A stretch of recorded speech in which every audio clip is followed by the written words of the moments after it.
கர்த்தருடைய பரிசுத்த நாமத்திற்கு மகிமை உண்டாகட்டும். ஆண்டவரும் போதகருமாகிய நம் கர்த்தராகிய இயேசு கிறிஸ்துவின் நாமத்தினாலே இந்த பெந்தகோஸ்தே பண்டிகையினுடைய 2ஆம் நாளில் நான் உங்களை சந்திப்பதில் பெரும் மகிழ்ச்சி அடைகிறேன். இந்த நாளிலும் கர்த்தர் நம் மத்தியிலே அசைவாடி உங்களை யாரோடும் கூட பேசவும் உங்களுடைய இருதயங்களை எல்லாம் நம்முடைய உபதேசத்திற்கு ஏற்றபடியாக நல்ல நிலங்களாக வசனத்தை கேட்டு அதை இருதயத்தில் பதித்து நல்ல நிலமாக நூறத்தனையாக பலன் கொடுக்கிற கிருபையை உங்களுக்கு தருவாராக. ஆமென். ஆமென். அல்லேலூயா. அல்லேலூயா. கர்த்தரே மகிமைப்படட்டும். மத்தேயு சுவிசேஷ புத்தகம் 1ஆம் அதிகாரம் 17ஆம் வசனம். மத்தேயு சுவிசேஷ புத்தகம் 1ஆம் அதிகாரம் 17ஆம் வசனம். இவ்விதமாய் உண்டான தலைமுறைகள் எல்லாம் ஆபிரகாம் முதல் தாவீது வரைக்கும் 14 தலைமுறைகளும் தாவீது முதல் பாபிலோனுக்கு சிறைப்பட்டு போன காலம் வரைக்கும் சிறைப்பட்டு போன காலம் வரைக்கும் 14 தலைமுறைகளும் பாபிலோனுக்கு சிறைப்பட்டு போன காலம் முதல் கிறிஸ்து வரைக்கும் 14 தலைமுறைகளுமாம். 14 தலைமுறைகளுமாம். அல்லேலூயா. கவனிங்க, ஆதியிலே தேவன் வானத்தையும் பூமியையும் உண்டாக்கினார். அப்படி தேவன் வானத்தையும் பூமியையும் உண்டாக்கும் பொழுது இந்த பூமியானது ஒழுங்கின்மையும் வெறுமையுமாய் இருந்தது. ஆழத்தின் மேல் பரிசுத்த ஆவியானவர் அசைவாடி கொண்டிருந்தார் என்று சொல்லி நாம் ஆதியிலே பார்க்கிறோம். இந்த உலகங்கள் உண்டாகிறதற்கு முன்னமே பரலோகத்தில் ஒரு சம்பவம் நிகழ்ந்தது. அது என்னவென்றால், தேவன் சில தூதர்களை நமக்கென விசேஷித்தமானவர்களாக தெரிந்து கொண்டிருந்தார். பல்லாயிரக்கணக்கான தூதர்கள் தேவனுக்கென்று பணிகளை செய்கிறவர்களாக, ஆராதிக்கிறவர்களாக நியமிக்கப்பட்டிருந்தாலும் 3 தூதர்களை தேவன் விசேஷித்தமானவர்களாக நியமித்திருந்தார். ஒருவர் கேப்ரியேல், மற்றொருவர் மிகாவேல், 3வது மனிதன் லூசிபர் என்கிற தேவதூதர். இவர்கள் 3 பேருக்கும் பணிகள், ஊழியங்கள் பிரித்து கொடுக்கப்பட்டிருந்தன. கேப்ரியேலுடைய வேலை கர்த்தர் சொல்லுகிற, தேவன் சொல்லுகிற வார்த்தைகளை, காரியங்களை மற்றவர்களுக்கு கொண்டு போய் சேர்ப்பது, உள்ளது உள்ளபடியே கொண்டு போய் சேர்ப்பது கேப்ரியேலுடைய வேலை. நீங்கள் வேதம் எங்கும் பார்த்தால் கேப்ரியேல் தூதன் வேதம் எங்கும் என்று சொல்வதை விட 2 இடங்களில் அவர் கடந்து வருவார். ஒன்று, தானியேலுக்கு 2 முறை வந்து தரிசனமாகி தேவனுடைய வார்த்தைகளை எடுத்துரைப்பார். அடுத்து புதிய ஏற்பாட்டிலே மரியாளிடத்திலே வந்து கிறிஸ்துவின் பிறப்பை பற்றிய செய்தியை குறிப்பிடுவார். இந்த 2 இடங்களிலும் நீங்கள் கேப்ரியேலுடைய பணி என்னவென்று பார்த்தால், கர்த்தர் சொன்ன வார்த்தைகளை அவர் தானியேலுக்கும் மரியாளுக்கும் கொண்டு வந்து சேர்த்திருப்பார். ஏறக்குறைய ஒரு பரலோகத்தின் தீர்க்கதரிசி என்று நாம் கேப்ரியேலை சொல்லலாம். தீர்க்கதரிசியின் வேலை என்ன? ஆண்டவருடைய வார்த்தையை சிந்தாமல் சிதறாமல் மனிதர்களிடத்திலே கொண்டு போய் சேர்ப்பது தீர்க்கதரிசிகளின் வேலைகளுள் மிக முக்கியமான ஒன்று. அப்படி பரலோகத்திலிருந்து ஆண்டவருடைய வார்த்தைகளை அப்படியே சிந்தாமல் சிதறாமல் கொண்டு வந்து அறிவித்ததில் கேப்ரியேலுக்கு பங்கு உண்டு. இதுவும் அல்லாமல் அவர் சந்தித்த 3ஆம் ஒருவர், அவர்தான் 2வது சகரியா என்கிற யோவான் ஸ்நானனுடைய தந்தை. முதலாவது பழைய ஏற்பாட்டில் கேப்ரியேல் சந்தித்து கர்த்தருடைய வார்த்தையை சொன்னது தானியேல் தீர்க்கதரிசியின் இடத்துல. புதிய ஏற்பாட்டில் முதலாவது அவர் யோவான் ஸ்நானனுடைய பிறப்பை பற்றி சகரியா என்கிற அந்த ஆசாரியனிடத்தில் தேவாலயத்தில் பலிபீடத்தில் வலது பக்கத்தில் நின்று அறிவித்தார். பிறகு அதிலிருந்து 6ஆம் மாதத்தில் அவர் கலிலேயாவினுடைய நாசரேத்தில் யோசேப்பு என்னும் புருஷனுக்கு நியமிக்கப்பட்டிருந்த கன்னிகையாகிய மரியாளுக்கு கர்த்தராகிய இயேசு கிறிஸ்துவினுடைய பிறப்பை பற்றிய செய்தியை அறிவித்தார். இந்த 3 வேலைகளும் கேப்ரியேலினுடையது. கேப்ரியேல் தூதன் என்பவன் கர்த்தருடைய வார்த்தையை கொண்டு போய் சேர்க்கிற ஒரு தூதன். 2வது மிகாவேல் தூதன். யார் இந்த மிகாவேல் தூதன் என்றால் இவர் யுத்த தளபதி, கர்த்தருடைய சேனையின் அதிபதி. கர்த்தருடைய யுத்தங்கள் எங்கெல்லாம் நடக்குமோ அங்கெல்லாம் அந்த யுத்தங்களை தலைமை ஏற்று நடத்துகிற அல்லது கர்த்தருடைய ராணுவத்தினுடைய அதிபதி யார் என்றால் இந்த மிகாவேல் தான். இப்ப ஒவ்வொரு நாட்டுக்கும் ராணுவங்கள் இருக்கும். அந்த ராணுவத்திற்கு சீஃப் லெப்டினன்ட் என்கிற ஒருவர் இருப்பார். அவர்தான் முப்படைகளுக்கும் தளபதியாக இருப்பார். ஒவ்வொரு படைக்கும் தரைப்படை, கப்பற்படை, விமானப்படை என்று 3 படைகளுக்கும் தனித்தனி தளபதிகள் இருந்தாலும் இந்த 3 தளபதிகளையும் ஒருங்கிணைக்கிறவராக, அவர்களை வழிநடத்துகிறவராக, அரசுக்கும் இந்த தளபதிகளுக்கும் இடையிலே ஒரு தூதனாக பாலமாக செயல்படுபவர் தான் அந்த முப்படைகளின் தளபதி. இந்த முப்படைகளின் தளபதியை போன்றவர் தான் மிகாவேலின் தூதன். இஸ்ரேலின் எல்லா யுத்தங்களையும் நடத்தினவர் இந்த மிகாவேல் தூதன் தான். அந்த மிகாவேல் தூதன் இஸ்ரேலின் யுத்தங்கள் என்று கர்த்தருடைய யுத்தம் என்று சொல்லப்படும். யுத்தம் என்றாலே கர்த்தருடையது, இஸ்ரேலின் யுத்தம் என்றாலே அது கர்த்தருடையது. அந்த இஸ்ரேலின் யுத்தம் என்றாலே கர்த்தருடையது என்று யாரை பற்றி சொல்கிறார்கள் என்றால் அந்த யுத்தத்தை நடத்துகிறவன் பரலோகத்திலும் சரி பூலோகத்திலும் சரி மிகாவேல் தூதன் தான். பரலோகத்தில் இப்போ லூசிபர் என்கிற அந்த 3ஆம் தூதனை, அவனை சேர்ந்தவர்களை விரட்டி அடித்ததும் இந்த மிகாவேல் தூதன் தான். ஆக்ஷன், அதிரடியான நிகழ்வுகளை எல்லாம் மிகாவேல் தூதன் தான் செய்வார்.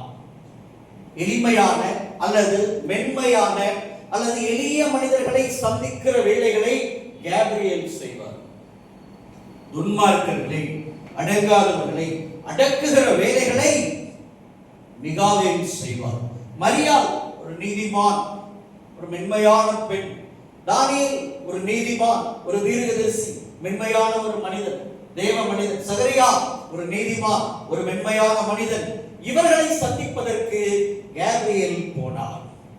அதுவே எங்கெல்லாம் யுத்தங்கள் நடக்கின்றனவோ, யுத்த உதவி தேவைப்படுகிறதோ அங்கெல்லாம் மிகாவேல் போவார். 3வது இந்த லூசிபர் ஆராதனை சேனையினுடைய அதிபதியாக நியமிக்கப்பட்டிருந்தவர். விசேஷித்த வல்லமைகளால் நிரப்பப்பட்டிருந்த மனிதன். அவனுக்கு ஆண்டவர் மிகவும் சௌந்தரியத்தை, அழகை கொடுத்திருந்தார். மற்ற தூதர்களை பார்க்கிலும் இந்த லூசிபருக்கு அதிகப்படியான அழகு, சௌந்தரியம், மேன்மைகள், வல்லமைகள் கொடுக்கப்பட்டிருந்தன. தேவனை ஆராதிப்பதுதான் இந்த லூசிபர் மற்றும் அவனுடைய தலைமையில் இருக்கிற மற்ற எல்லா தூதர்களுடைய வேலையுமாக இருந்தது. அப்படி 3 தூதர்களும் தங்கள் வேலைகளை செய்து வந்த பொழுது இந்த ஆராதனை சேனையினுடைய அதிபதியான லூசிபருக்குள் இருமாப்பு, பெருமை வந்தது. அவர் எல்லாருக்கும் மேலாக உயர்த்தப்பட்டவராய் இருந்தார். ஆண்டவருக்கு ஒரு பழக்கம் உண்டு. அவர் தன்னுடைய ஊழியக்காரர்களை மேன்மைப்படுத்தின அளவுக்கு தம்முடைய குமாரனை மேன்மைப்படுத்தவில்லை. குமாரன் தகப்பனோடு மகிழ்ந்து கொண்டு செல்ல பிள்ளையாக மட்டும்தான் இருந்தார். அவர் ஆளுகை செய்யவில்லை. ஆனால் வேலைகளையோ கர்த்தர் இந்த 3 தூதர்களுக்கும் பிரித்து கொடுத்திருந்தார். இயேசுவோ பிதாவினுடைய மடியில் செல்ல பிள்ளையாய் தவழ்ந்து கொண்டு மட்டும்தான் இருந்தார். இப்படி இருக்க இந்த லூசிபருக்கு கர்த்தராகிய தேவனுடைய சிங்காசனத்தின் மேலும் அவருக்கு செலுத்தப்படும் விசேஷித்த துதிகளின் மேலும் கணங்கள், மகிமைகளின் மேலும் பெரும் ஆசை வந்துவிட்டது. அந்த ஆசையை நிறைவேற்றிக் கொள்வதற்கான நாளை அவன் எதிர்பார்த்து காத்திருந்தான். அவனோடு இருந்த எல்லா ஆராதனை கூட்டத்தினுடைய தூதர்களும் கூட அவனுடைய வஞ்சகத்திற்கு மோசம் போனார்கள். அப்பொழுது அவர்கள் கர்த்தருடைய பர்வதம், கர்த்தர் உன்னதத்தில் வீற்றிருந்தார். பரலோகங்களே என வேதம் சொல்கிறது. ஹெவன்ஸ் என்று நாம் பார்க்கிறோம். பரலோகம் என்பது ஒரு அடுக்கு அல்ல, அது பல்வேறு அடுக்குகளை கொண்டது. அந்த அடுக்கினுடைய உச்சத்தில் இருப்பதுதான் உன்னதம். இந்த உன்னதத்தில் வீற்றிருக்கிறவர் தான் நம் பிதாவாகிய தேவன். லூசிபர் இந்த பிதாவாகிய தேவனுடைய இடத்திற்கும் மேலான, அந்த உன்னதமான இடத்திற்கும் மேலான ஒரு இடத்தை வாஞ்சித்தான். அதற்கு அவன் திட்டம் தீட்டினான். தன்னோடு இருக்கிறவர்களை கலகம் செய்வதற்கு அவன் வஞ்சித்து தயார்படுத்தி வைத்திருந்தான். வடபுறத்தில் இருக்கிற பர்வதங்களுக்குள் போய் சிங்காசனம் போட்டு அமர்வேன், தேவனுடைய நட்சத்திரங்களுக்கு மேலாக ஏறுவேன் என்று அவன் தன் திட்டத்தை தன் இருதயத்தில் பேசிக் கொண்டிருக்கும் பொழுதே அந்த திட்டம், அந்த வார்த்தைகள் தேவனுடைய செவிகளுக்கு எட்டியது. அப்பொழுது தேவன் இந்த லூசிபரையும் அவனை சேர்ந்தவர்களையும் தரையிலே விழ வெட்டினான். அவனை சேர்ந்த மிகாவேல் தூதன் இந்த காரியத்தை செய்தான். அப்பொழுது அவன் தரையிலே விழ வெட்டப்பட்டான். பரலோகத்தில் இருந்து கீழே தள்ளப்பட்டான், வீழ்த்தப்பட்டான். அப்பொழுதுதான் அவன் பிசாசாக மாறி போனான். அப்படி அவனோடு சேர்ந்தவர்களும் கூட பிசாசாக மாறி போனார்கள். இப்படி தேவ தூதர்கள் பிசாசாக மாறின பொழுது கீழ்ப்படியாமையினாலும் இரு பாப்பினாலும் பெருமையினாலும் வீழ்ந்த போது தேவன் அவர்களை நியாய தீர்க்க ஒரு நாளை நியமித்தார். அந்த நாளுக்கு பெயர்தான் நியாய தீர்ப்பின் நாள், ஜட்ஜ்மென்ட் டே. அந்த நாள் வரைக்கும் அவர்கள் பாதாளமாகிய மூன்றாம் உலகத்தில் அவர்கள் சிறை வைக்கப்பட்டிருக்க வேண்டும். அந்த காலத்திலே அந்தகார சங்கிலியினாலே கட்டப்பட்டிருக்க வேண்டும் என்று அவர்களை காவல் பண்ணுவித்தார். அப்படி காவல் பண்ணுவிக்கப்பட்டவர்கள் தான் இந்த லூசிபரும் அவனை சேர்ந்த தூதர்களுமான பிசாசுகள். இந்த பிசாசுகள் தாங்கள் வீழ்ந்து போனதை கண்டு வேதனைப்பட்டுக் கொண்டிருக்கையில் ஆண்டவர் பூமியை புதிதாக உருவாக்க தொடங்குகிறார். சீரற்று கிடந்த, வெறுமையாய் கிடந்த, பாழாய் கிடந்த பூமியின் மேலே கர்த்தர் தன் கண்களை வைத்து பரிசுத்த ஆவியானவர் ஆழத்தின் மேலே அசைவாடத் தொடங்கி அதனை சீர்படுத்த தொடங்கினார். 6 நாட்களில் தேவன் இந்த உலகத்தை உண்டாக்கினார். ஒவ்வொரு நாளும் ஒவ்வொரு கிரியை கர்த்தர் நடத்தி ஒவ்வொரு நாளின் முடிவிலும் அது நல்லது என்று கண்டு 6 நாட்களும் இந்த முழு உலகத்தையும், அதில் மனிதர்களையும் மிருகங்களையும் மற்றும் சமுத்திரத்தில் உள்ள நீந்தும் ஜீவ ஜந்துக்களாகிய யாவையும், ஆகாயத்து பறவைகள் உள்ளிட்ட எல்லாவற்றையும் உண்டாக்கி முடித்து 7ஆம் நாளில் கர்த்தர் தான் தன் கிரியை தன் இருதயத்தின் படியையும் தன் சித்தத்தின் படியையும் நிறைவேற்றி முடித்து மகிழ்ச்சியில் திருப்தியாய் ஓய்வெடுத்தார். அந்த நாளை கர்த்தர் ஆசீர்வதித்து அதனை பரிசுத்தமாக்கினார். அது பரிசுத்த நாளாய் மாறினது. அந்த நாளைத்தான் பிற்பாடு இஸ்ரவேல் மக்களுக்கு கர்த்தர் நியாய பிரமாணத்தை கொடுத்த பொழுது அந்த நியாய பிரமாணத்தின் ஒரு கட்டளையாக தாம் பரிசுத்தமாக்கின, தாம் ஆசீர்வதித்த 7ஆம் நாளாகிய சனிக்கிழமையை தம்முடைய ஜனமாக தாம் தெரிந்து கொண்ட இஸ்ரவேலர் தான் ஓய்ந்திருந்தது போலவே 6 நாட்களும் வேலை செய்த பின்னர் 7ஆம் நாளில் ஓய்ந்திருக்க வேண்டும் என்று தீர்மானம் பண்ணி உத்தரவாக கட்டளையாக பிறப்பித்தார். ஆமென். அல்லேலூயா.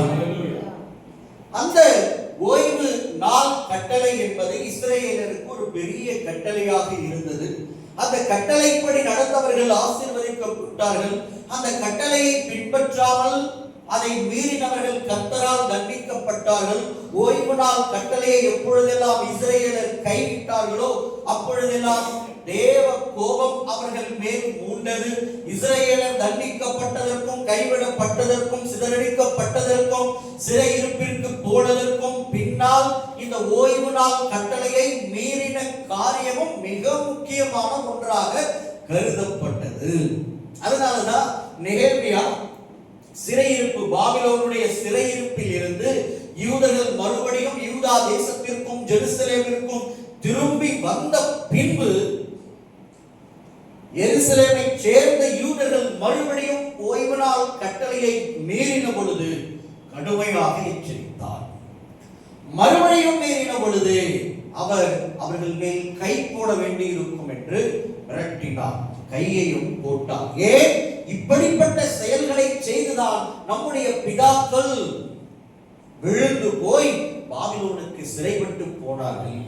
எல்லாவற்றையும் இழந்து, நகரத்தை இழந்து, ராஜ்யத்தை இழந்து, யூதா தேசத்தை இழந்து, நகரமும் பாழாகி, தேவ ஆலயமும் பாழாகி, தேவ ஜனம் பாழாகி, பாபிலோனில் சிறைப்பட்டு 70 வருடங்கள் துன்பப்பட்டு இப்பொழுது பாழாய் கிடக்கிற தேசத்தை நாம் கட்டி எழுப்பிக் கொண்டிருக்கிற இந்த சிறுமையான நாட்களிலே மறுபடியும் நீங்கள் பாவம் செய்து கர்த்தருடைய ராஜ்யத்தையும் ஜனத்தையும் விழுந்து போக பண்ணுவது என்ன என்ற பெரும் கோபம் நெகேமியாவிற்கும் உண்டது. அதனால் கடுமையான உத்தரவுகளை அவர் பிறப்பித்து ஜனங்களை கர்த்தருடைய வழியில் நடத்துவதற்கு சட்ட திட்டங்களை, முறைமைகளை மாற்றி அமைத்து கடுமையான வழிகளிலும் நடத்த தொடங்கினார். அல்லேலூயா. அந்த நெகேமியாவின் நாட்கள் தான் இன்றைய சபைகளுக்கு, இந்திய தேசம் உள்ளிட்ட ஸ்ரீலங்கா உள்ளிட்ட சுற்றுப்புற நாடுகளுக்கு தேவைப்படுகிறது.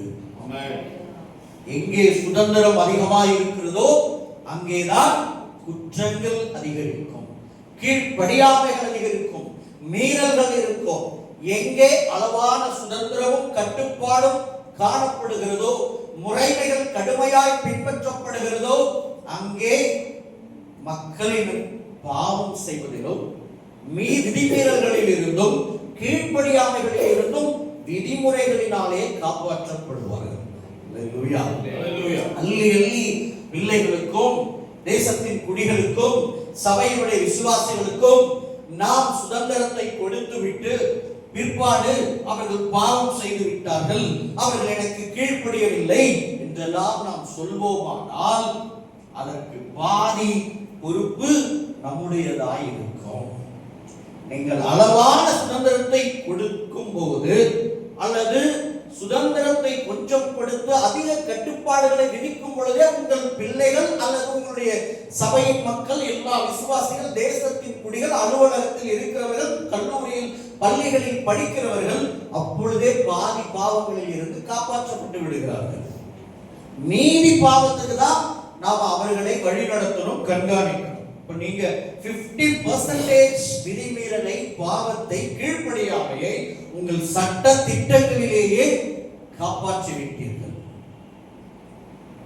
அப்படிதான் அன்று நெகேமியா போன்ற தலைவர்கள் நடந்து கொண்டார்கள். வேறு வழி இல்லை.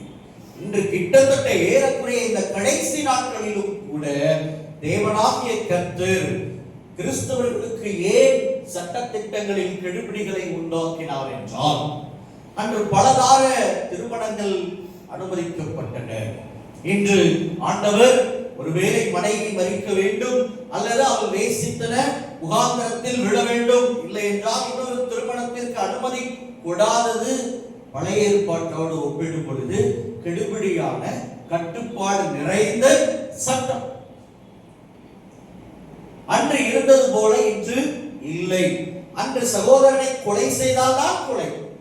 இன்று சகோதரனை பகைத்தால் அல்லது புத்தியினன், மதியினன், வீணன் என்றெல்லாம் நாம் அவர்களை பேசினாலே, இருதயத்தில் நிந்தித்தாலே அதுவே கொலை குற்றத்திற்கு, எரிநரகத்திற்கு, ஆலோசனை சங்க தீர்ப்பிற்கு ஏதுவானது. அதற்காக கடிந்து கொள்ளாமலே இருக்கக்கூடாது. கர்த்தருக்கு விரோதமாக நம்முடைய சகோதர சகோதரிகள் தவறு செய்யும் பொழுது நீங்கள் அவர்களை கடிந்து கொண்டால் அவர்கள் கர்த்தருக்கு நேரஸ்தர்களாக ஆகாதபடிக்கு நீங்கள் அவர்களுடைய ஜீவனை, வாழ்வை காப்பாற்றுகிறீர்கள். நேரஸ்தர் என்றால் நேரடியாக கர்த்தர் அவர்களை தண்டிக்க களமிறங்கிடுவார். நீங்க கண்டிக்கும் போது கர்த்தர் பார்ப்பார், அவன் கண்டிச்சுட்டான், அதனால நாம் அவனை ஒன்றும் செய்ய வேண்டாம் என்று உங்கள் சகோதரனையோ சகோதரியையோ உங்கள் வீட்டாரையோ உங்கள் பிள்ளைகளையோ கணவனையோ மனைவியையோ காப்பாற்றி விடுவார். இது வசனம். யோசபாத்தின் காலத்தில் அப்படிதான் இருந்தது. அப்பொழுது அவர்கள் கர்த்தருக்கு நேரஸ்தராக மாட்டார்கள். எப்பொழுது தேவ சத்தத்தின் படியும் சித்தத்தின் படியும் சத்தியத்தின் படியும் வாழ அவர்களை பயிற்றுவியுங்கள். அப்படி பயிற்றுவிக்கும் பொழுது அவர்கள் அதனை மீறும் பொழுதெல்லாம் நாம் அவர்களுக்கு உணர்த்த வேண்டும், கடிந்து கொள்ள வேண்டும். அவர்களை தேவைப்பட்டால் தண்டிக்கணும். அந்த தண்டனை என்பது நம்முடைய பார்வைக்கு பெரிதா இருக்கலாம், அது புறக்கணிப்பா இருக்கலாம். அவர்களுக்கு விரோதமாய் நாம் கொஞ்ச காலம் கட்டுப்பாடு பண்ணி அவர்களிடத்துல நாம பேசாமல் இருந்து மற்றவர்களை பேச விடாமல் தடுப்பதா இருக்கலாம், அல்லது சபைக்கு கொஞ்ச காலம் புறம்பாக்குவதா இருக்கலாம், அல்லது பிள்ளைகளாய் இருந்தால் அடிப்பதா இருக்கலாம், அல்லது கடுமையான வார்த்தைகள் கோபத்தோடு அதே நேரத்திலே தவறாக இல்லாத பாவமற்ற வார்த்தைகள் மூலம் கோபத்தோடு கடிந்து கொள்வதாக இருக்கலாம். இப்படி செய்யும் பொழுது என் சகோதரன் மேலோ சகோதரி மேலோ என் வீட்டார் மேலோ தேவ கோபம் நேரடியாக இறங்காது. இப்படி நாம செய்ய யோசிச்சோம் அப்படின்னா அவர் வருத்தப்படுவார், கோபித்துக் கொள்வார், பிள்ளைகள் அடிதாங்க மாட்டாங்க, திட்டினா கோபித்துக் கொள்வாங்க என்றெல்லாம் விசுவாசிகள் அவர் சபைக்கு வரமாட்டார்கள், தசமபாகம் கொடுக்க மாட்டார்கள் என்றெல்லாம் யோசிக்க தொடங்கினால் தேவ கோபம் நேரடியாக அவர்கள் மேல் இறங்கும். அவர்கள் கர்த்தருக்கு நேரஸ்தராக மாறிவிடுவார்கள். அப்போ கண்டித்தல் தண்டித்தல் என்பது நிச்சயமாய் தேவைப்படும் ஒன்று. கண்டிப்பதின் மூலம் தண்டிப்பதின் மூலம் நான் ஒரு ஆத்மாவை காப்பாற்றுகிறேன், தேவ கோபத்தில் இருந்து நான் அவர்களை விலக்குகிறேன். ஏலி செய்த மிகப்பெரிய தவறு அதுதான். அவர் வேற எந்த பாவமும் செய்யவில்லை. அவர் உண்மையான பரிசுத்தவான், நீதிமான், இஸ்ரவேலில் மிகவும் கனமாக மதிப்பாக எண்ணப்பட்ட தேவ மனிதன். ஆனால் அவர் செய்த தவறு, தன் பிள்ளைகள் ஆசரிப்பு கூடாரத்தில் பாவம் செய்த பொழுது அவர் கண்டித்தார். கண்டிக்காமலா இல்லை, கண்டித்தார், ஆனால் தண்டிக்கவில்லை. வித்தியாசத்தை புரிந்து கொள்ள வேண்டும். ஏலி தன் பிள்ளைகள் பாவம் செய்த போது அவர்களை கண்டித்தாரே ஒழிய தண்டிக்கவில்லை. என்ன சொல்லி கண்டிக்கிறார்? பிள்ளைகளே, நீங்கள் இஸ்ரவேலில் யாருமே செய்யாத இப்படி ஒரு தவறை செய்கிறது என்ன? அப்படி ஆசரிப்பு கூடாரத்தில் வருகிறவர்களோடு எல்லாம் நீங்கள் இப்படி பாவம் செய்வதாக கேள்விப்படுகிறேனே. இது பெரிய பாவம் என்று கண்டித்தார், உணர்த்தினார், ஆனால் தண்டிக்கல, ஆக்ஷன் எடுக்கல. அது என்ன ஆக்ஷன்? அது என்ன எடுத்திருக்கணும்? அவரிடத்தில் அதிகாரம் இருந்தது, அவர் பிரதான ஆசாரியனாக இருந்தார், இஸ்ரவேலினுடைய நியாயாதிபதிகளுள் ஒருவராக இருந்தார். ஏலி என்றால் மிகப்பெரிய ஒரு மனிதன். அந்த மிகப்பெரிய மனிதன் சொன்னால் யாராக இருந்தாலும் கேட்டே தீர வேண்டும், கீழ்ப்படித்தே தீர வேண்டும். அவர் என்ன செய்திருக்கணும்? தன்னுடைய மகன்கள் தொடர்ந்து தன்னுடைய வார்த்தைகளுக்கு கீழ்ப்படியாமல் தவறிழைத்துக் கொண்டே இருந்த போது சபையை கூட்டி ஒரு நாள் இவர்கள் இருவரையும் சபையோர் முன்னால் நிறுத்தி, என்னுடைய 2 குமாரர்களும் இப்படிப்பட்ட பாவங்களை எல்லாம் ஆசரிப்பு கூடாரத்தில் செய்து வருகிறதை நீங்களும் அறிவீர்கள், நானும் அறிவேன். ஒரு தந்தையாக, பிரதான ஆசாரியனாக நான் அவர்களுக்கு எவ்வளவோ எடுத்து சொல்லியும் உணர்த்தியும் கண்டித்தும் அவர்கள் எனக்கு கீழ்ப்படியாததினால் நான் தீர்க்கமாக ஒரு முடிவெடுத்திருக்கிறேன். என் குமாரர்களினாலே ஒட்டுமொத்த சபையும் தீட்டுப்பட வேண்டாம், ஆசரிப்பு கூடாரம் தீட்டுப்படக்கூடாது, இஸ்ரவேல் கலங்கக்கூடாது, தேவ கோபம் இஸ்ரவேலின் மேலே இறங்கக்கூடாது என்பதனால் இன்று முதல் இவர்கள் 2 பேரையும் நான் ஆசரிப்பு கூடாரத்தின் பணியில் இருந்து அகற்றி போடுகிறேன். இவர்கள் இனி உங்களுக்கு ஆசாரியர்கள் அல்ல. இவர்களிடத்தில் இனி ஆசாரிய ஊழியத்தை யாரும் எதிர்பார்க்க கூடாது அல்லது செய்து கொள்ளக்கூடாது. ஆசரிப்பு கூடாரத்தில் குடியிருக்காமல் பாளையத்தை விட்டு நான் இவர்களை தூரமாக்குகிறேன். இஸ்ரவேலின் குடிகளுள் இருவராக இவர்கள் இருப்பார்களே ஒழிய என் மகன்கள் என்றும் எண்ணப்பட மாட்டார்கள். ஆசாரிய ஊழியமோ அல்லது லேவிய ஊழியமோ எதையும் செய்ய இவர்களுக்கு இனி அனுமதி கிடையாது. இஸ்ரவேலில் இவர்கள் புறக்கணிக்கப்பட்டவர்களாக இருப்பார்கள்.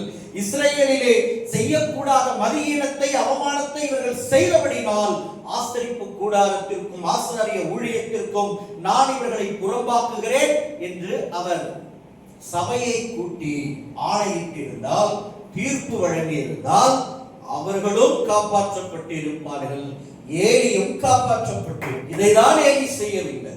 அதன் நிமித்தம் ஒரே நாளிலே கர்த்தர் சாமுவேலுக்கு முன்னறிவித்தபடியே ஏலியும் இறந்து போனார். அவருடைய குமாரர்களும் இறந்து போனார்கள். உடன்படிக்கை பெட்டியும் பெலிஸ்தியர்களிடத்தில் சிக்கிக் கொண்டது. தேவ கோபத்தினால இஸ்ரேலில் ஆயிரக்கணக்கான மக்கள் மரித்து போனார்கள். அப்போ ஒரே ஒரு ஊழியக்காரன் கர்த்தருடைய வார்த்தையை பெற்றுக்கொண்ட உடனே அதற்கு மதிப்பளித்து உணர்வடைந்து எச்சரிக்கை அடைந்து ஏதாவது ஒரு நடவடிக்கை எடுத்து தேவ கோபத்தை திருப்புவதற்கான ஏதாவது ஒரு வேலையை செய்திருந்தால் அந்த 2 பேரும் அவர்கள் குடும்பமும் காப்பாற்றப்பட்டிருக்கும், ஏலியும் காப்பாற்றப்பட்டிருப்பார். அந்த வம்சாவழியே சபிக்கப்படாமலும் போயிருக்கும். ஏலியுடைய வம்சாவழி சபிக்கப்பட்டது. அந்த வம்சத்தில் வந்தவன் தான் அபியத்தார் என்கிற ஆசாரியன். அவனை சாலமோன் தற்காலத்தில் அவன் சாலமோனுடைய ராஜ்யபாரத்திற்கு விரோதமாய் யோவாபோடும் மற்றும் சீமேயி உள்ளிட்டவர்களோடும் அதோனியாவோடும் சேர்ந்து கலகம் செய்ததினால் யோவாவை தாவீதின் வார்த்தையின்படியே சாலமோன் கொன்றான். சீமேயையும் கொன்றான். ஆனால் அபியத்தாரிடத்துல மாத்திரம் நீ என் தகப்பன் பட்ட எல்லா உபத்திரவங்களிலேயும் அவரோடு கூட இருந்தவன் என்கிறபடினால் நான் இன்று உன்னை கொல்ல மாட்டேன், நீ உன் நிலங்கள் இருக்கிற ஆனதோத்திற்கு போய்விடு என்று அவனை ஆசாரிய ஊழியத்தை விட்டு விலக்கினார். இப்படியாக கர்த்தர் ஏலியினிடத்தில் உன்னுடைய வம்சாவழியில் யாரும் ஆசாரிய ஊழியம் செய்வதில்லை, அவர்கள் ஒருவேளை அப்பத்திற்காக ஒரு ஆசாரிய ஊழியம் கொடுக்க முடியுமா என்று போய் பிச்சை கேட்கும் நிலைமைக்கு தள்ளப்படுவார்கள் என்று கர்த்தர் சாமுவேல் மூலம் ஏலிக்கு சொன்ன வார்த்தை அபியத்தார் மூலம் நிறைவேறியது. அவன் ஆசாரிய ஊழியத்தில் இருந்து தள்ளப்பட்டான். அல்லேலூயா. அப்போ சபையிலும் அதேதான், வீட்டிலும் அதேதான். ஜனங்கள் தவறு செய்தால் ஊழியக்காரன் கண்டிக்கணும், தேவைப்பட்டால் தண்டிக்கணும். பவுல் இதை பற்றி அப்படியே நான் பேசினபடியே தான் ஒரு லெட்டர் அழகாக சொல்வார். தவறு செய்தால் தனித்து கூப்பிட்டு ஊழியக்காரன் விசுவாசியை கண்டிக்க வேண்டும். ஓரிரு முறை தனித்து சொல்ல வேண்டும், பிறகு மூப்பர்களை வைத்துக் கொண்டு சொல்ல வேண்டும். அப்படியும் கீழ்ப்படியாவிட்டால் சபையில் அத்தனை பேருக்கு முன்னால் அவர்கள் செய்த தவறை அறிவித்து அவர்களுக்கு தண்டனையை நியமிக்க வேண்டும். இன்று எங்காவது எந்த சபையிலாவது இப்படிப்பட்ட முறைமை கடைபிடிக்கப்படுகிறதா என்றால் கடைபிடிக்கப்படவே இல்லை. ஆனால் ஆதி திருச்சபைகள் இப்படிப்பட்ட முறைமையின்படிதான் செயல்பட்டன. ஆமென். எந்த ஊரில் பவுல் இருந்தாலும் அவர் உருவாக்கின அல்லது அவர் ஊழியம் செய்த சபைகளில் நடக்கிற தவறுகள் எல்லாம், நன்மைகள் எல்லாம் அவருக்கு கடிதம் மூலம் எழுதி அனுப்பப்பட்டு கொண்டே இருந்தன. இந்த வீட்டார் நன்கு ஊழியம் செய்கிறார்கள், இவர்கள் பரிசுத்தவான்களுக்கு உதவி செய்கிறார்கள், ஜெபஜீவியத்திலே வேத வாசிப்பிலே அல்லது பரிசுத்தத்திலே தரித்திருக்கிறார்கள். இந்த ஊழியக்காரன் இப்படி பாவம் செய்கிறார், இந்த சகோதரி இப்படிப்பட்ட பாவத்தை செய்கிறார், எல்லாம் தரோடா எழுதப்பட்டு பவுல் எபேசுல இருந்தாலும் சரிதான், கொரிந்துல இருந்தாலும் சரிதான், ரோமாவில இருந்தாலும் சரிதான், எல்லா சபைகளுடைய காரியங்களை எல்லாம் அவர் கடிதங்கள் மூலம் அறிந்து கொண்டார். தம்முடைய ஜெபங்களின் மூலம் உபவாசம் செய்து இரவு நேரங்களில் கண் விழித்து அவர் ஜெபித்துக் கொண்டே இருந்ததால், எல்லா சபைகளுக்காகவும் கண்ணீரிட்டுக் கொண்டே இருந்ததால் கர்த்தர் இரவுதோறும் பகல்தோறும் எல்லா சபைகளின் நிலைமையையும் அவருக்கு காண்பித்துக் கொண்டே இருந்தார். அங்கிருந்து அவருக்கு கட்டளைகள் புறப்பட்டன, அவரிடமிருந்து கட்டளைகள் புறப்பட்டன. இப்படி நியாயம் தீருங்கள், இப்படி செய்யுங்க என்று. இன்று சபையில் அதிகாரிக்கப்படுவது என்னவென்றால், இந்த இடம் வாங்குவதற்கு எல்லாரும் பணம் கொடுக்க சொல்லி, காணிக்கை கொடுக்க சொல்லி அறிவித்து 6 மாதம் ஆகிறது, 1 வருஷம் ஆகிறது, இன்னும் யாரும் இதை இந்த சகோதரி இடத்துல சேர்ப்பிக்கணும்னு சொன்னோம். அவங்க கையில ஒரு உண்டியல் பெட்டி கொடுத்தோம், அந்த உண்டியல் பெட்டியில எல்லாத்தையும் சேர்க்க சொல்லி 1 வருஷம் ஆகுது, இன்னும் அந்த உண்டியல் பெட்டி நிரம்பல, அது இன்னும் பாஸ்டர் கையில வந்து சேரல. இதுதான் பல பாஸ்டர்கள் ஏன் பெரிய சபைகள் என சொல்லப்படுகிற அதிக மக்களை கொண்ட சபைகளிலும் இதுதான் நிலைமை. 5000 கொடுக்கிறவங்க கையை உயர்த்துங்க. கண்களால் பார்த்தது கேட்டதை தான் சொல்றேன். பில்டிங் எக்ஸ்டெண்ட் பண்ணி கட்டணும். 5000 கொடுக்கிறவங்க கையை உயர்த்துங்க. அத்தனை பேர் முன்னால் உயர்த்துங்க உயர்த்துங்க விதவிதமான வார்த்தைகளில் சொல்லும் பொழுது சிலர் பக்கத்தில் இருக்கிறவங்கள பார்த்து அங்க இருக்கிறவங்க கையை உயர்த்துவதை பார்த்து பயந்து பயந்து இதுக்கும் கையை தூக்கிடுவோம், கர்த்தர் பார்த்துவாங்க, கையை தூக்கிடுவாங்க. நான் அன்னைக்கு பார்த்து ஒரு சபைக்கு போயிட்டேன். அப்ப நான் ஒரு சூழ்நிலை என்ன பண்ணிட்டேன், கையை தூக்கிட்டேன். ஆனா அதுக்கப்புறம் கர்த்தருடைய ஆவியானவர் என்ன அந்த சபை பக்கமே கூட்டிட்டு போகல. ஆனா என் மனசுல அது இன்னும் இருக்கு. நாமும் கையை உயர்த்தினோம். இன்னைக்காவது ஒரு நாள் அதை 1,000 இல்லை பல 5,000 கூட கொடுத்துருவோம் அப்படின்னு. அப்போ இது நான் விரும்பி ஏற்றுக்கொண்டது இல்லை. நீங்க மக்கள் மேல் ஒரு நுகத்தை சுமத்துகிறீர்கள். மாடு கழுத்துல யாராவது அதுக்கு பர்மிஷன் வாங்கி கொண்டு போய் அந்த நுகத்தை வைக்கிறாங்க. அதை பிடிச்சா அழுத்து கொண்டு வந்து நிறுத்தி அதை ரெண்டுத்தையும் நேரா நிறுத்தி அது மேல ஒரு நுகத்தடியை வச்சு அப்புறம் கயிறாலையும் அடிச்சு அதை அடிக்க அடிக்க அது தானே அடி வாங்கிக்கிட்டு ஓட ஆரம்பிக்கும். ஒரு பக்கம் நுகமும் அழுத்தும், ஓடினா கொஞ்சம் தெரியாது, நின்னா ரொம்ப வலிக்கும். இன்னொரு பக்கம் மேலே உட்கார்ந்து கயிறுனால அடித்து கொண்டே இருப்பான். அப்போ அந்த வலியும் நுகமும் சேர்த்துதான் அந்த மாடுகளை நகர்த்தும். அப்ப சக்கரங்கள் ஓடும், வண்டியும் ஊர் போய் சேரும். அப்படிதான் இன்று சபைகளினுடைய போக்கும். விசுவாசிகளுக்கு பிடிக்கிறதோ பிடிக்கலையோ அவங்க மேலே எதையாவது ஒரு திட்டத்தை கர்த்தர் கொடுத்தார், இந்த கட்டடத்தை கட்ட சொன்னார், அந்த இடத்துல பாளையம் வருங்க சொன்னார், அதுக்கு நீ இல்லையா கேட்டு பெற்றுக்கொள்ளணும். மாமனார் வீட்டில இருந்து வாங்க, இல்லைன்னா தானா வரணும். அல்லேலூயா. பரலோகம் தானா கொடுக்கணும். இப்படி எல்லாம் 11 வருஷத்துல யாரிடத்துல இருந்தும் நாங்கள் பெற்றுக்கொண்டதே இல்லை. அதனால தைரியமா பேசுறேன். இந்த முறைமையிலான ஊழியத்துக்குள்ளே நாங்கள் இல்லவே இல்லை. யாரோ பாரப்பட்டு அல்லது ஒரு செய்தியை கேட்டு அவங்க பாரப்பட்டு தான் உதவி செய்வாங்களே ஒழிய நாங்கள் ஒரு திட்டம் உருவாக்கி இருக்கிறோம், இப்படி இந்த ஊழியத்துல செய்யலாம் இருக்கோம், அதுக்காக நீங்க இப்படி எல்லாம் கலெக்ஷன் பண்றோம், நீங்க கொடுங்க அப்படின்னு நாங்கள் கேட்பது இல்லை. இதற்கு பேர் ஊழியமும் இல்லை. கர்த்தருடைய வார்த்தை பெற்றுக்கொள்வதற்காகத்தான் மக்கள் சபைக்குள் வருகிறார்கள். நீங்கள் பரலோகத்திற்கு எங்களை நடத்தி கொண்டு போவீர்கள் என்றுதான் மக்கள் சபைக்கு வருகிறார்களே ஒழிய உங்களுக்கு பணம் கொடுப்பதற்காக மக்கள் சபைக்கு வரவில்லை. நாம் எல்லாவற்றிலும் அப்போஸ்தலர்களை நினைத்து பார்க்கணும். அவர்கள் தான் நமக்கு மாதிரிகள். இடையில வேறு யார் பெரியார் உங்களுக்கு தெரியுமா? சபையின் முறைமையான ஊழியம் என்பது வேறு. அதற்கு மாதிரிகளை நீங்கள் அப்போஸ்தலர் நடவடிக்கைகளிலும் நிருபங்களிலும் இயேசு கிறிஸ்துவினுடைய சத்தியங்களிலும் தான் தேட வேண்டும். நானா இருந்தாலும் என்னை நான் அந்த இடத்துல நிற்க வச்சுதான் சொல்றேன். நான் சபை நடத்தி உங்களுக்கு ஒரு முறைமை உண்டாக்கி இருக்கிறேன்னா என் சபையில நான் காணிக்கை எடுத்ததில்லை, நீங்க எடுக்காதீங்கன்னு சொல்ல மாட்டேன், காணிக்கை எடுங்கன்னு சொல்வேன். ஆனா அந்த முறைமை என்பதும் எல்லாருக்கும் முறைமை ஆகாது. நான் ஒரு முறைமையை முன்வைக்கிறேன், அது ஆதி திருச்சபையின் முறைமை. பெந்தகோஸ்தே எண்ணப்பட்ட நாள் அன்றைக்கு உருவாக்கப்பட்டு செல்ல ஒரு சபை 120 பேரை கொண்டு அந்த சபைதான் நம்ம எல்லாருக்கும் மாதிரி சபை. ஆமா, இடையில யாராவது ஒரு பாஸ்டர் 10,000 பேரை உருவாக்கி இருப்பார், உடனே அவங்க ஃபார்மட் அப்படி நம்ம உழைச்சிக்க கூடாது. கொரிய தேசத்துல 10 லட்சத்துக்கும் மேல ஆத்துமாக்களை பெற்றுட்டாருன்னு உடனே இங்க இருந்து ஒரு கூட்டம் புறப்பட்டு போச்சு. பிரபலமான ஒரு 3 ஊழியர்கள் புறப்பட்டு போய் அங்க என்ன பண்றாங்க அப்படின்னு உட்கார்ந்து பல நாளா பார்த்து அந்த மெத்தட் படி இங்க வந்து ஜெபம் பண்ணாங்க. எழுப்புதல் வந்துச்சா? இப்ப இல்ல, 80கள்லயே போயிட்டாங்க.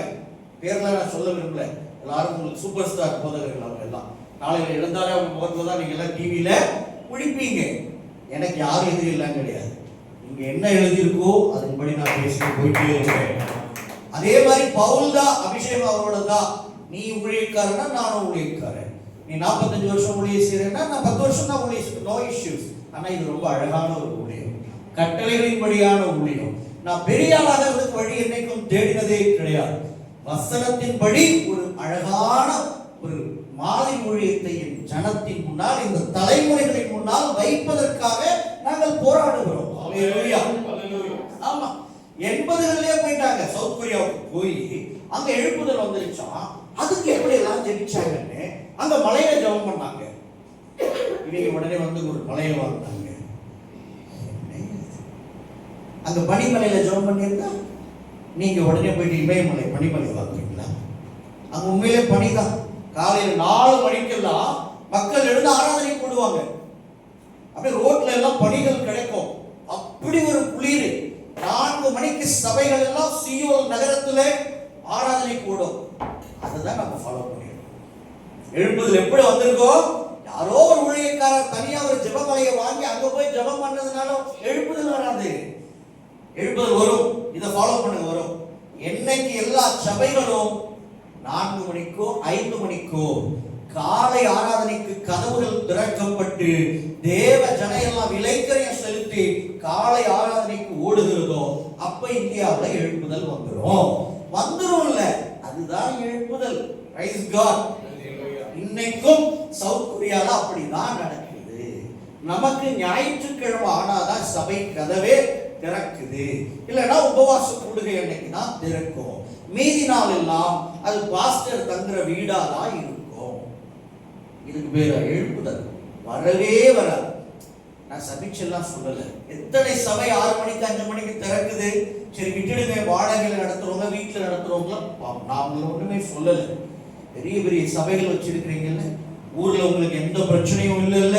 உங்க சபை 6 மணிக்கு திறந்து யார் வந்தா என்ன, வராட்டி என்ன, 10 பேர் வர மாட்டாங்க உங்க சபையில இருந்து. அந்த பாண்டிச்சேரிக்குள்ள இருக்கிற விசுவாசி வர மாட்டாங்க, வருவாங்களா மாட்டாங்களா? நீங்க சொல்லுங்க.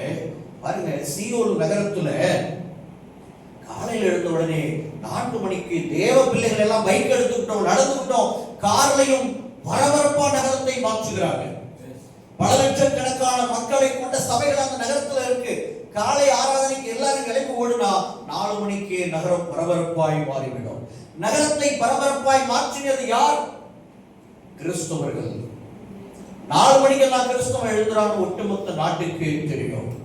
காலை 4 மணிக்கு எழுந்து ஒருத்தன் ஓடுறான்னாலே அவன் யாரா இருப்பா? கர்த்தருடைய பிள்ளையா, கிறிஸ்தவனா இருப்பான். அப்ப மீதி பேர் எல்லாம் அதை பார்ப்பான். பார்க்கும்போது கர்த்தருடைய நாமம் மகிமைப்படும். அதோ இயேசு கிறிஸ்துவை வணங்குகிறவர்கள் தங்களுடைய ஆலயங்களுக்கு அவரை தொழுது கொள்ள ஓடுகிறார்கள் என்று ஒட்டுமொத்த தேசமும் இந்தியாவில் உங்களை பார்க்கும். பாண்டிச்சேரி பட்டணத்தில் வாசம் பண்ணுகிற எல்லா சகோதரனும் சகோதரியும் பார்ப்பாங்க. ஐ மீன், நான் இந்து சகோதர சகோதரிகளே, இஸ்லாமிய சகோதர சகோதரிகளே, நீங்க சொல்லாமையே சுவிசேஷம் அறிவிக்கப்பட்டுடும். அதிகாலையில் எழுந்து ஆண்டவருடைய பிள்ளைகள் எல்லாம் 5 மணிக்கு 6 மணிக்கு 4 மணிக்கு வேகமாய் தங்கள் கார்களிலே, வாகனங்கள் 2 வீலர்ல புறப்பட்டு நடந்து ஓடினா பார்க்கிற எல்லாரும் பார்வையிலும் நீங்க படுவீங்க. இயேசுவின் நாமம் மகிமைப்படும். உங்க நகரம் சீக்கிரம் எழுப்புதல் அடையும். எல்லாரும் சபைக்குள்ள வருவாங்க. ஏன் அப்படின்னா கிறிஸ்தவனாய் மாறிட்டா சுற்றி இருக்கிறவை எல்லாம் கிறிஸ்தவத்திற்கு உட்படும். இதுதான் அழகான ஃபார்முலா. போனவங்க இதை கத்துக்கிட்டு வரல, ஜெபமலையை வைத்து ஜெபிக்கிறார்கள் என்று கற்றுக்கொண்டார்கள். மலையில போய் ஜெபம் பண்றாங்கன்னு கண்டுபிடிச்சாங்க. என்ன கண்டுபிடிச்சாங்க? மலையில போய் ஜெபம் பண்ணி தான் எழுப்புதல் வந்துச்சு. மலையில போய் ஜெபம் பண்ணி எழுப்புதல் வரல. மனதார தேவனை தினந்தோறும் தொழுது கொள்ள தேவ பிள்ளைகள் ஓடியதினால் எழுப்புதல் வந்தது. கடும் குளிரிலும் பனியிலும் அதிகாலை 4 மணிக்கு ஓடுவது என்பது எவ்வளவு கஷ்டம். ஓடினார்கள். ஒரே சபையில ஒரே ஆராதனையில 2 பிரசங்கங்கள் கேட்கும்படி பால்யாங்கிசு சபையில பொறுமையோடு உட்கார்ந்து இருந்தாங்க. எழுப்புதல் வந்துச்சு. ஒரே ஒரு பிரசங்கம், அதுக்கும் கொஞ்ச நேரம் தான். அந்த கொஞ்ச நேரத்திலும் ஒரு கதை, விசுவாசிகள் வீட்டினுடைய கதைகள் மற்றும் பொறுமையாக பேசுவது, பாஸ்டர் அம்மாவை உயர்த்தி எப்படியெல்லாம் பேசி ஐஸ் வைக்க முடியுமோ ஐஸ் வைக்கிறது, இதெல்லாம் 40 to 1 மணி நேரத்தில் நடக்கும். அப்படியே ஏதாவது சில பாஸ்டர்ஸ் 1.5 மணி நேரம் பேசிடுவாங்க, 1.5 மணி நேரம் சத்தியமா பேசுவாங்க. அன்பான சகோதரி, ஆண்டவர் தான் எனக்கு கொடுத்தார். அவர்கள் இந்த ஊழியத்திற்காக நிற்கிற விதம், அதை நான் நினைத்து ஆண்டவருக்கு நன்றி சொல்றேன். நாங்கள் இயேசு கிறிஸ்துவை அல்லாமல் எங்களை பிரசங்கிக்க அழைக்கப்படவில்லை. பவுல் எவ்வளவு அழகா சொல்றாரு, நாங்கள் எங்களை அல்ல இயேசு கிறிஸ்துவையே பிரசங்கிக்கிறோம் என்று சொன்னார். என் மனைவியை பற்றி அல்ல, என் பிள்ளைகளின் பெருமை பேச அல்ல, என் உடன் ஊழியர்களின் பெருமை பேச கிடையாது, காணிக்கையை பற்றிய பெருமையை பேச கிடையாது, காணிக்கையை பற்றி பேசுவதற்கு கிடையாது. கர்த்தருடைய வார்த்தையை பேசுவதற்காகவே கர்த்தருடைய சபைகள் உண்டாக்கப்பட்டன. ரட்சிக்கப்படுகிறவர்களை கர்த்தர் அனுதினமும் அதற்காகத்தான் சபையில சேர்த்து கொண்டு வந்தார். எல்லா மனுஷரும் ரட்சிக்கப்படுவது கர்த்தருடைய முதல் சித்தம். இரண்டாம் சித்தம், அந்த எல்லா மனுஷரும் ரட்சிக்கப்பட்டு சத்தியத்தை அறிகிற அறிவை அடைய வேண்டும் என்பது இரண்டாம் சித்தம். எங்க வேணா ரட்சிக்கப்படலாம், சபைக்கு வெளியிலேயே தான் ரட்சிக்கப்பட்டோம்னா சபைக்கு வெளியில ரட்சிக்கப்பட்டேன்.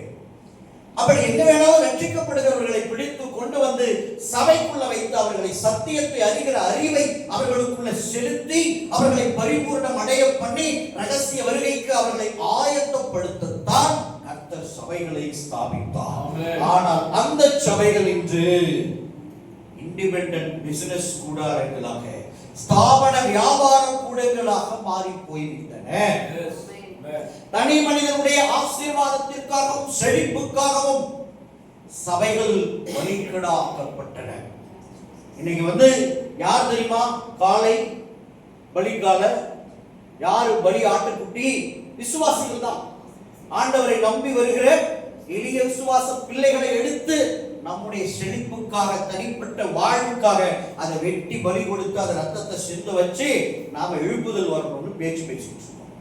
எழுப்புதல் எப்படி வரும்? என்னைக்கு சமநிலை பிரமாணம் வருகிறதோ அன்று எழுப்புதல் வரும். Praise God. அதெல்லாம் என்னன்னே இந்த காலத்து சபைக்கெல்லாம் தெரியவே தெரியாது. சமநிலை பிரமாணமா? நீங்களை முதல்ல உட்கார வச்சு நீ ஒழுங்கா முதல்ல கர்த்தராகிய இயேசு கிறிஸ்துவின் டீச்சிங் படி, இரண்டாவது பவுலினுடைய நிருபங்கள், பேதுருவின் நிருபங்கள், யாக்கோபுடைய நிருபம், யோவானுடைய நிருபங்கள், வெளிப்படுத்தின விசேஷம், இதை தரோடா படிச்சு முடிச்சு அதை தேர்ந்தவர்கள் யாரோ அப்புறம் தான் நீ பைபிளுக்கு ஊழியத்துக்கே போகணும். அதுதான் தகுதி. என்ன செழிப்பின் உபதேசத்தை எங்கேயாவது நீ ஏசாயாவில இருந்து எடுத்து ஒரு தாய் தேற்றுவது போல நான் உங்களை தேற்றுவேன். என்னை விட அதிகமா கர்த்தருடைய பிள்ளைங்க சகோதரிகள் பேசுவாங்க. வாக்குத்தத்தம் எல்லாம் வாக்குத்தத்தத்தை பிரசங்கிக்குவா. கர்த்தர் அழைத்தால் சுவிசேஷத்தை, சம்பூரண சுவிசேஷத்தை அப்போஸ்தலனாகிய பவுல் சொல்றா, நான் உங்களிடத்துல வரும் பொழுது சுவிசேஷத்தின் சம்பூரண ஆசீர்வாதத்தை பற்றி நான் உங்களிடத்துல இந்த முறை பிரசங்கிப்பேன் நம்புறேன் அப்படின்னு சொன்னான். திரும்ப உங்களிடத்துல வர போறேன், ஆனா வரும்போது கூட அந்த மனுஷனுடைய ஆசையை பாருங்களேன். நான் உங்ககிட்ட சொன்ன சுவிசேஷத்துல இன்னும் எவ்வளவு ஆசீர்வாதம் இருக்கு தெரியுமா? அதையெல்லாம் உங்களுக்கு நான் சம்பூரணமா பிரசங்கிக்கணும். அதுதான் என்னுடைய ஆவியில எனக்கு துடிப்பா இருக்கு. இப்படி தேவ ஜனத்தை சத்தியத்துக்குள்ள நடத்தணும், போதிக்கணும், பிரசங்கிக்கணும், அவர்களை பரிசுத்தமாக்கணும், அவர்களை கீழ்ப்படிய பண்ணணும் என்று துடித்த அப்போஸ்தலர்கள் எங்க? அதற்காகவே தங்களை ரத்தம் சிந்தினவர்கள் எங்க? இவர்களை கொடுக்க வைக்கணும். அதற்கு இவங்க பயிற்சிக்கிறாங்க. ஒரு குறிப்பிட்ட ஒரு ஸ்தாபன சபை இருக்கு, பேர் சொல்ல விரும்பல. அவங்களோட தனிப்பட்ட விதத்துல பேசி பாருங்க. ஜனங்களை பாஸ்டர் நம்ம கொடுக்கிறதுக்கு பழக்கணும். அதை நம்ம கொடுக்க வைக்கணும். முதல் இதுவே அதுதான். அந்த சபைக்கு அங்கதான் நிறைய பேர் போவீங்க. ஒவ்வொரு நகரத்திலும் வெளியூர்ல இருந்து யாராவது வந்தாருன்னா அந்த சபைக்கு அது தேடுவாங்க. அது எங்க இருந்தா உடனே அங்க போய் உட்காருவாங்க. அங்க என்ன வேலைன்னா ஜனங்களை கொடுக்க வைப்பதற்கு டீச்சிங் பண்றாங்க. முதல் டீச்சிங் உங்களுக்கு அதான் ஃபர்ஸ்ட் டீச்சிங். 5 அப்பம் 2 மீன். உங்களெல்லாம் அவங்க எப்படி பார்க்குறாங்கன்னா ஒரு 5 அப்பமாவும் 2 மீனாவும் தான் பார்க்குறாங்க. அப்படியே வாய்க்குள்ள போட்டு உங்களை அப்பமா கடிச்சு சாப்பிட்டுட்டு மீனா அப்படியே வச்சு கடிச்சு இழுத்துட்டு அந்த முள் எடுத்து போட்டுட்டு போயிட்டே இருப்பாங்க. கொடுக்க பழக்கிறதா கிறிஸ்தவம்? கொடுக்க பழக்கிறதில்லை, கேட்க பழக்க வைப்பது. மணிக்கணக்கில் சத்தியம் பேசினாலும், தினந்தோறும் சர்ச்சில் மீட்டிங் வச்சாலும் நாங்க உட்காருவோம், மணக்க சத்தியம் கேட்போம். அந்த சத்தியம் சிச்சையா இருந்தாலும் போதக சிச்சையே ஜீவ வழி, கட்டளையே விளக்கு, வேதமே வெளிச்சம், போதக சிச்சையே ஜீவ வழி. கேட்கும் போது சிச்சையா இருக்கும், ஆனால் உங்களை அதை சீர்படுத்தி கொண்டு நீங்க ரொம்ப கஷ்டமா இருக்கா, பரிசுத்தமா வாழ முடியல, ஜெபிக்க முடியல, எங்களால் ஆண்டவருக்கு பிரியமா வாழ முடியல, ஒண்ணும் பண்ணாதீங்க. நல்ல கடிந்து கொண்டு போதிக்கிற ஊழியக்காரனுடைய போதகங்களை கேட்டுக்கொண்டே இருங்க. அது உங்களை அறியாமலேயே உங்களை வேறே மனிதனாய் மாற்றிவிடும். ஞானஸ்நானம் பெற்று அல்லது ஆண்டவரை ஏற்றுக்கொண்ட அதே ஒரு வருஷத்துக்குள்ள முழு நேர ஊழியத்துக்கு என்ன வர வச்சது யாருடைய போதகம்? அகஸ்டின் ஜெபக்குமார் என்கிற ஒரு மாபெரும் தேவ மனிதனுடைய போதக சிச்சை மிகு பிரசங்கங்கள் தான் காரணம். டிவியில அவருடைய யூடியூப் வீடியோ தினந்தோறும் ஆபீஸ்ல இருந்து வந்த உடனே ஓடி ஓடி போய் அன்னைக்கு ஆவியானவர் அவருடைய பிரசங்கம் ஒன்று வச்சிருப்பார். அதை அன்று கேட்பேன். அப்படியே அன்றைக்கு சில பாவங்கள் உணர்த்தப்பட்டு அப்படியே அப்படியே அப்படியே முற்றிலும் ஒவ்வொரு இரவிலும் கர்த்தர் மறுரூபமாக்கினார். ஆபீஸ்ல உட்கார்ந்துட்டு அகஸ்டின் ஜெபக்குமார் மெசேஜை கேட்பேன். அது என்னை ஏறி இப்படி ஒரு ஊழியக்காரனாக பிரசங்கியாக ஆண்டவருக்காக நானும் போய் இருக்கணும்னு ஒரு வருஷத்துக்குள்ள சொல்லப்போனா 8 மாதங்கள் 6 மாதங்களுக்குள்ள என்னை தயார் செய்து முழு நேர ஊழியத்தில் ஆண்டவருக்கு நன்றி சொல்றேன். ஒருவேளை நான் வேற ஒரு பிரபலமான ஊழியர் மெசேஜ் என்ன கேட்க சொல்லுவாங்க எல்லாருமே. அப்ப அவர் யாருமே எனக்கு தெரியாது. நான் யாரு சொல்றேன் எல்லாருக்குமே புரியும். நீங்க பிரதர் இந்த மாதிரி ஒரு பிரதர் இருக்காரு பாஸ்டர், அவருடைய மெசேஜ் கேட்க சூப்பரா இருக்கும். என் ஆவிக்கு அவர் பக்கம் போகவே இல்லை. என் மனம், என் ஆவி அகஸ்டின் ஜெபக்குமாருடைய பிரசங்கங்களை மட்டும்தான் ஏற்றுக்கொண்டது, நாடியது, தேடியது. அதுதான் என்னை கொண்டாந்து ஊழியத்தில் நிறுத்தியது. ஒருவேளை மக்கள் எனக்கு பரிந்துரைத்த அந்த இன்னொரு ஊழியருடைய பிரசங்கத்தை நான் கேட்டிருந்தா இன்னைக்கு வரைக்கும் ஊழியத்துக்கு வந்திருப்பேனானே எனக்கு தெரியல. யாரை பின்பற்றுகிறீர்கள் என்பதை பொறுத்துதான் உங்களுடைய எதிர்காலம் இருக்கு. நீங்கள் யாரை முன்மாதிரியாக வைத்து அல்லது யாரை பார்த்து வியக்கிறீங்களோ அவங்கதான் உங்களை ஊக்குவிக்கிற அல்லது நடத்தி கொண்டு வருகிற கர்த்தருடைய வழி. அகஸ்டின் ஜெபக்குமாருடைய ஒரு புத்தகம் எனக்கு இப்ப ஞாபகம் இல்லை, அந்த டைட்டில் ஞாபகம் இல்லை. இதே பாண்டிச்சேரியில தான் நான் தங்கி இருந்து அந்த புத்தகத்தை வாசிச்சேன். 2 பாகங்கள்.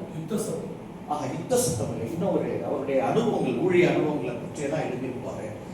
அதுல படிக்கும் பொழுது கண்ணுல என்ன தலைக்குள்ள எவ்வளவு கண்ணுல என்னென்ன தண்ணி இருக்குமோ எல்லாமே புழிஞ்சு எடுத்துட்டார் ஆண்டவர். அந்த புத்தகமே நனைந்து போயிடுச்சு. அப்படிப்பட்ட பாடுகளை ஒரு தேவ மனிதன் அந்த பீகார் மாநிலத்துல போய் பட்டிருக்கிறார். அப்படியெல்லாம் ஆண்டவருக்காக துன்பம் அனுபவித்தாங்க. அந்த புத்தகத்தை இதே பாண்டிச்சேரியில தான் எனக்கு கர்த்தர் படிக்க வச்சாரு. ஒரு அன்பான அண்ணன், இந்த லாஸ்பேட்டையில் இருக்கிற ஒரு அண்ணா, அவரை சந்தித்த பொழுது இந்த புத்தகங்களை எல்லாம் நீ வாசிக்கணும், நான் யாருக்குமே கொடுக்க மாட்டேன், உனக்கு தான் கொடுக்குறேன், திரும்ப 10 ரூபாய் கொண்டு வந்து கொடுத்துடணும்னு கொடுத்தாரு. அந்த புத்தகங்களை வாசித்த பொழுது அவருடைய ஊழியர்களின் தியாகங்களுக்கு முன்னால நாம் ஒன்றுமே கிடையாது என்பதை தெரிந்து கொண்டேன். அதற்கு பிறகு கர்த்தர் என்னை பெரிய பாடுகளுக்குள்ள அவரை போலவே கொண்டு போனார். ஆனால் அந்த பாடுகளை விழுந்து போகாதபடிக்கு கர்த்தராலே நான் நடத்தப்பட்டு உருவாக்கப்பட்டு இன்னும் பயன்படுத்தப்படும்படி ஆண்டவர் உதவி செய்தார். அல்லேலூயா. பாருங்க, யாரு செழிப்பா இருக்கிறாங்களோ அந்த பாஸ்டருடைய டீச்சிங்கை கேட்டா நம்மளும் செழிப்பாயிருவோம்னு இன்னைக்கு ஒரு ஒரு நம்பிக்கை இல்லையா? அவருடைய பிரசங்கத்தை தான் எல்லாரும் கேட்க சொல்லுவாங்க. எங்கிட்டே ஒரு அண்ணா அவருடைய மொபைல் ஃபுல்லா இப்போ கிடையாது, அப்போ வந்து ஒரு 5 வருஷங்களுக்கு முன்னால அவருடைய மெசேஜை ஃபுல்லா டவுன்லோட் பண்ணி, he's a businessman. So அவர் டவுன்லோட் பண்ணி வச்சுக்குவார் இடம் பத்தில அவருக்கு. அப்போ உடனே என்ன பண்ணிட்டாரு, அதுக்குன்னே ஒரு பெரிய ஜிபி மெமரி கார்டு வாங்கி அது முழுக்க அவருடைய மெசேஜை வச்சிருந்தார். நீங்க கேளுங்க தம்பி, உங்களுக்கு ஆசீர்வாதம். ஏன் நான் ஊழியத்தின் நிமித்தம் உபத்திரவம் அனுபவிக்கிறேன். என்னோட உபத்திரவங்களை கேட்கும் போது அவருக்கு என்னன்னா, என்னை ஏதோ ஒரு சபிக்கப்பட்டவனை போல அவர் பார்த்தார். நான் கர்த்தருடைய ஊழியத்தின் நிமித்தம் பவுலை போல பாடுகள் அனுபவித்தா அவருக்கு எப்படி தெரியுது? இவருக்கு சரியான டீச்சிங்ல இவர் இல்லை. அதுதான் அவருடைய மைண்ட் செட். நீங்க சரியான டீச்சிங் இல்லை, பாடுகளை பற்றி பேசுறீங்க, உபத்திரவங்களை பற்றி பேசுகிறீங்க, வருகையை பற்றி பேசுகிறீங்க, போதக சிக்ஷை பேசுறீங்க. அதனால நீங்க ஆசீர்வதிக்க கேளுங்க. கர்த்தர் உங்களை பயங்கரமா செழிப்புக்குள்ளே பொருளாதார ஆசீர்வாதங்களுக்குள்ள கொண்டு போவார். நாங்கள் கேட்டு கேட்டு ஆசீர்வதிக்கப்படுகிறோம் என்று சொன்னார். அல்லேலூயா. ஆமா, நான் கேள்விப்பட்டிருக்கேன் அப்படி சபைக்கு முன்னால வெறும் கார்களாகவே நிற்கும் அப்படின்னு. போகலாம், எல்லா பாதையிலும் நாம போகலாம். ஆனா அது பரலோகம் கொண்டு போய் சேர்க்காது. எங்க கொண்டு போய் சேர்க்கும்? BMW கார் ஷோரூமுக்குள்ள கொண்டு போய் என்னை சேர்க்கும். அப்புறம் நிசான் கம்பெனி காருக்குள்ள என்னை கொண்டு போய் சேர்க்கும். ஏன்னா இவர்கள் எல்லாம் அந்த பெரிய ஆசீர்வாதங்களா சொல்றதெல்லாம் அதுதான். அதிகபட்சம் என்ன வாங்குவே? கார் வாங்குவியா? அதுக்கு மேல ஃப்ளைட் வாங்குவியா? சரி ஓகே, தனி ஃப்ளைட்டும் வாங்கிட்டேன். சரி வேற என்ன வாங்குவே? தனி கப்பல் வாங்குவியா? வாங்கிட்டேன். சரி ஓகே, வேற என்ன செய்வ? வானத்தை வாங்குவியா? பூமியை வாங்குவோமா? இல்ல அண்ட சராசரத்தையும் வாங்கிடுவோமா? கப்பல் ஒரு நாள் டைட்டானிக் மாதிரி மூழ்கி போயிடும். ஃப்ளைட் ஒரு நாள் கிராஷ் ஆயிடும். எத்தனை கார் வாங்கினாலும் கொரோனா மாதிரி ஒன்று வந்துச்சுன்னா, சென்னையில மாதிரி ஒரு வெள்ளம் வந்துச்சுன்னா அதோட பாலா போய் திரும்ப யூஸ் பண்ண முடியாமலே போயிடும். எத்தனை பவுண்ட் நகை சேர்க்க முடியும்? எவ்வளவு பேங்க் பேலன்ஸ் வைக்க முடியும்? இன்னைக்கு ராத்திரியே போய் சேர்க்க என்ன பண்ணும்? அதுதான் ஆண்டவர் அன்னைக்கு சொன்னார். ஒரு பெரிய பணக்காரன் களஞ்சியங்கள் எல்லாம் நிரம்பிட்டே இருக்கு. சொன்னா, ஐயோ என்னையா ஒரே அறுவடையா வந்து குவியுது, என்னுடைய களஞ்சியம் தான் நிரம்ப ஆரம்பிச்சு. ஐயோ நான் என்ன செய்வேன்? ஐயோ எனக்கு ஆசீர்வாதம் வந்துட்டே இருக்கேன். அந்த ராத்திரியில நான் பெரிய பணக்காரன் ஆயிட்டேனே, இப்பொழுது நான் என்ன செய்வேன்? என் களஞ்சியங்களை எல்லாம் நான் இடித்து இன்னும் பெரிதாய் கட்டுவேன். அப்பொழுது வருகிற எல்லாமும் சிந்தாம சிதறாம களஞ்சியத்துல போய் உட்கார்ந்துக்கும். நான் உட்கார்ந்து எல்லாவற்றையும் பார்த்து என் ஆத்துமா மகிழும், பிள்ளை போல செழிக்கும் அப்படின்னு விதவிதமா மனசுக்குள்ளே பேசிட்டே உட்கார்ந்துருந்தான். ஆண்டவர் சொன்னாரு, புத்தீனனே, உன்னுடைய ஆத்துமா இன்றே உன்னை விட்டு எடுத்துக் கொள்ளப்படும் அப்படின்னாரு. நீ களஞ்சியத்தை இடிச்சா கட்ட போற, நாளைக்கு உனக்கு அங்கே உன்னுடைய வேலையாட்கள் எல்லாம் உன்னுடைய நிலத்தில் குடியை தோண்ட போறாங்க. ஒரு மனுஷனுக்கு எவ்வளவு திரளான ஆஸ்தி இருந்தாலும் அது அவனுக்கு ஜீவன் இல்லை. ஒரு மனுஷனுக்கு எவ்வளவு ஆஸ்தி இல்லைன்னாலும் அவனுக்கு இயேசு இருந்தா அவனிடத்தில் ஜீவன் உண்டு. நித்திய ஜீவனை பற்றி கவலைப்படுங்க, நித்திய ஜீவனுக்காகவே பிரயாசப்படுங்கள். உலகத்தின் காரியங்களுக்காக பிரயாசப்பட்டு அவற்றை அடைந்து அவருடைய டீச்சிங்கை நீங்க கேட்டு நாங்களும் ஆசீர்வதிக்கப்பட்டோம் நித்திய ஜீவனை தருவேன் என்பதே அவர் நமக்கு சொன்ன வாக்கு தத்துவம். Praise Lord. Hallelujah. ரொம்ப அழகா ஒரு விஷயம் சொல்றேன். விசுவாசத்தினாலே நீங்கள் ஆபிரகாமின் குமாரர் ஆனீர்கள். விசுவாசத்தினாலே ரட்சிப்பினாலே நீங்கள் ஈசாக்கு, யாக்கோபு, யோசேப்பு, யூதா, தாவீது, சாலமோன், யாரெல்லாம் இருக்கிறாங்களோ அவங்க ஆசீர்வாதங்களுக்கு எல்லாம் நீங்கள் பங்காளிகள். இது தேவனுடைய ஈவு. இதை நீங்க போய் ஏதோ தேடிதான் பெற்றுக்கொள்ளணும்லாம் கிடையாது. இதற்கு நீங்கள் சுதந்திரவாதிகள். உங்க அப்பாவுடைய சொத்துக்கு நீங்க கிளைம் பண்ணி தான் வாங்கணுமா? இல்ல அப்பா கிட்ட காலில் விழுந்து அப்பா எனக்கு அந்த சொத்துல ஒரு பங்கு கொடுங்கப்பான்னு கேட்பீங்களா? சொத்து எல்லாம் உங்களுக்காகவே அவர் உருவாக்கி வைத்து, இதுக்காக போய் ஜெபம் பண்ணிக்கிட்டு இதெல்லாம் தூக்கி தூரமா போடுங்க. ஆண்டவர் தேவன் தம்முடைய குமாரனையே, சொந்த குமாரனையே தூக்கி உங்களுக்கு உள்ளார வச்ச பிறகு அவரோட கூட மற்ற எல்லாவற்றையும் இருப்பது எப்படி?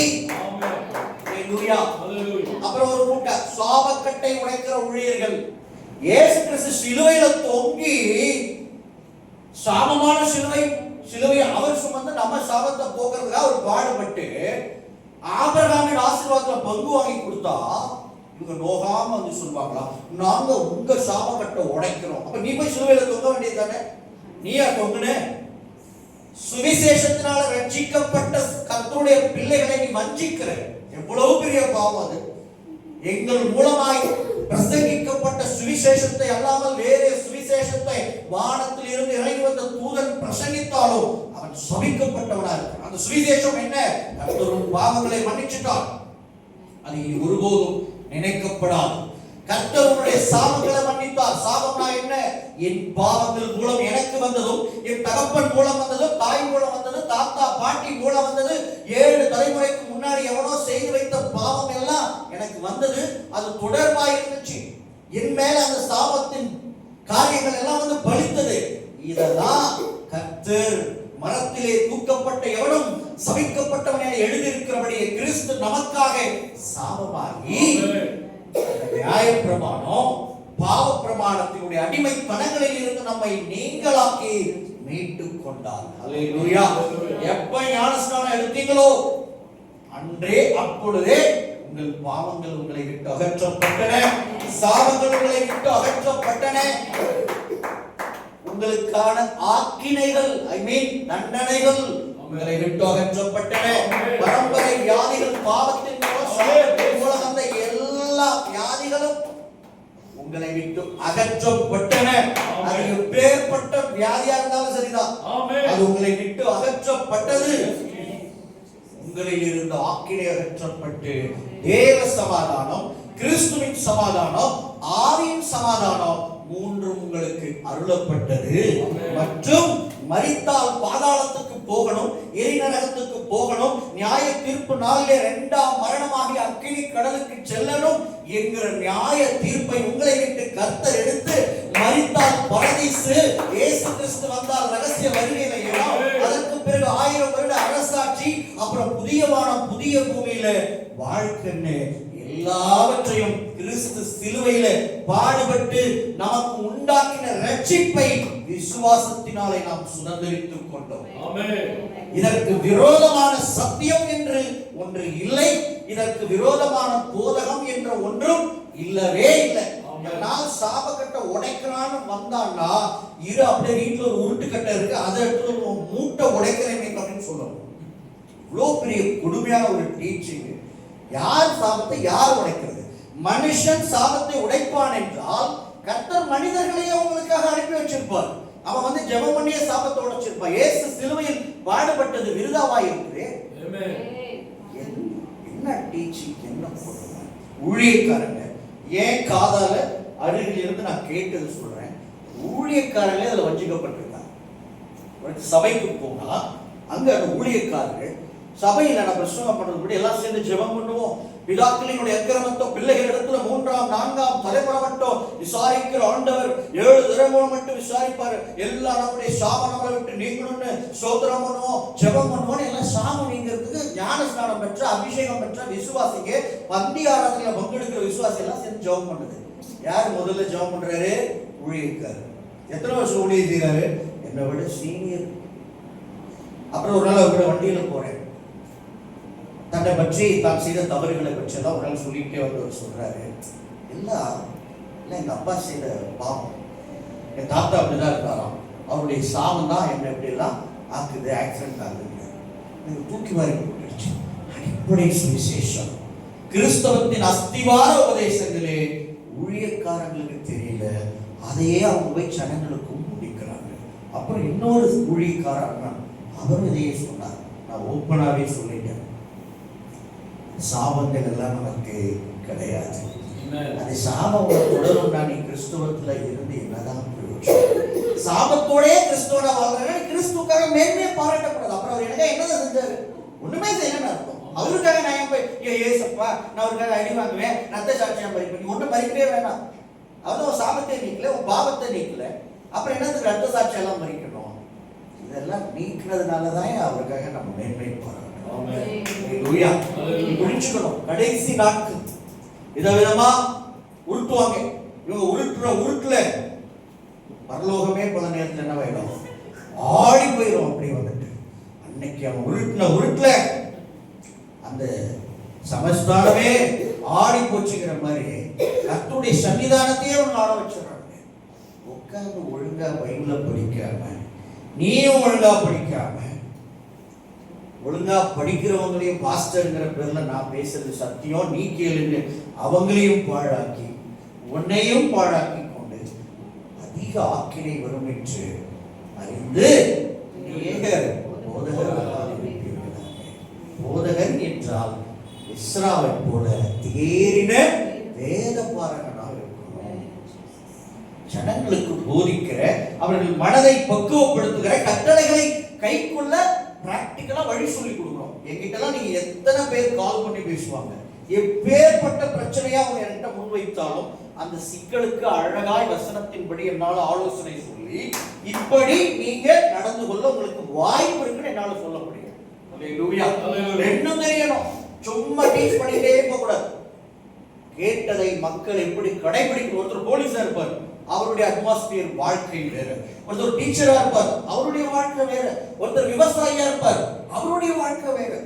பெண்கள் அவங்க வீட்டுல கணவன் ரட்சிக்கப்படாம இருப்பார். அப்ப அவங்க ஒருவருக்கு கீழ்பட்டவங்க, மாமியாருக்கு கீழ்பட்டு, மாமனாருக்கு கீழ்பட்டு, வீட்டுக்காரருக்கு கீழ்பட்டவங்க எல்லாம் தான் சபையில இருப்பாங்க. ஆளுக்கு ஏற்றபடி வசனத்தை கை கொள்ளுகிற வழியை நாம தான் சொல்லிக் கொடுக்கணும். அல்லேலூயா. வசனங்கள் பொதுவானவைகள், ஆனா அந்த வசனங்களை கை கொள்ளுகிறதற்கான சூழ்நிலைகள் விதவிதமா இருக்கும். போலீஸ் டிபார்ட்மெண்ட்ல இருக்கிறாங்கன்னா பாவம் செய்வதற்கு பல்வேறு விதமான சூழல்கள் அவங்க வாழ்க்கையில இருக்கும். அப்ப அவங்க அந்த இடத்துல நிக்கிறது சாதாரண விஷயம் இல்லை.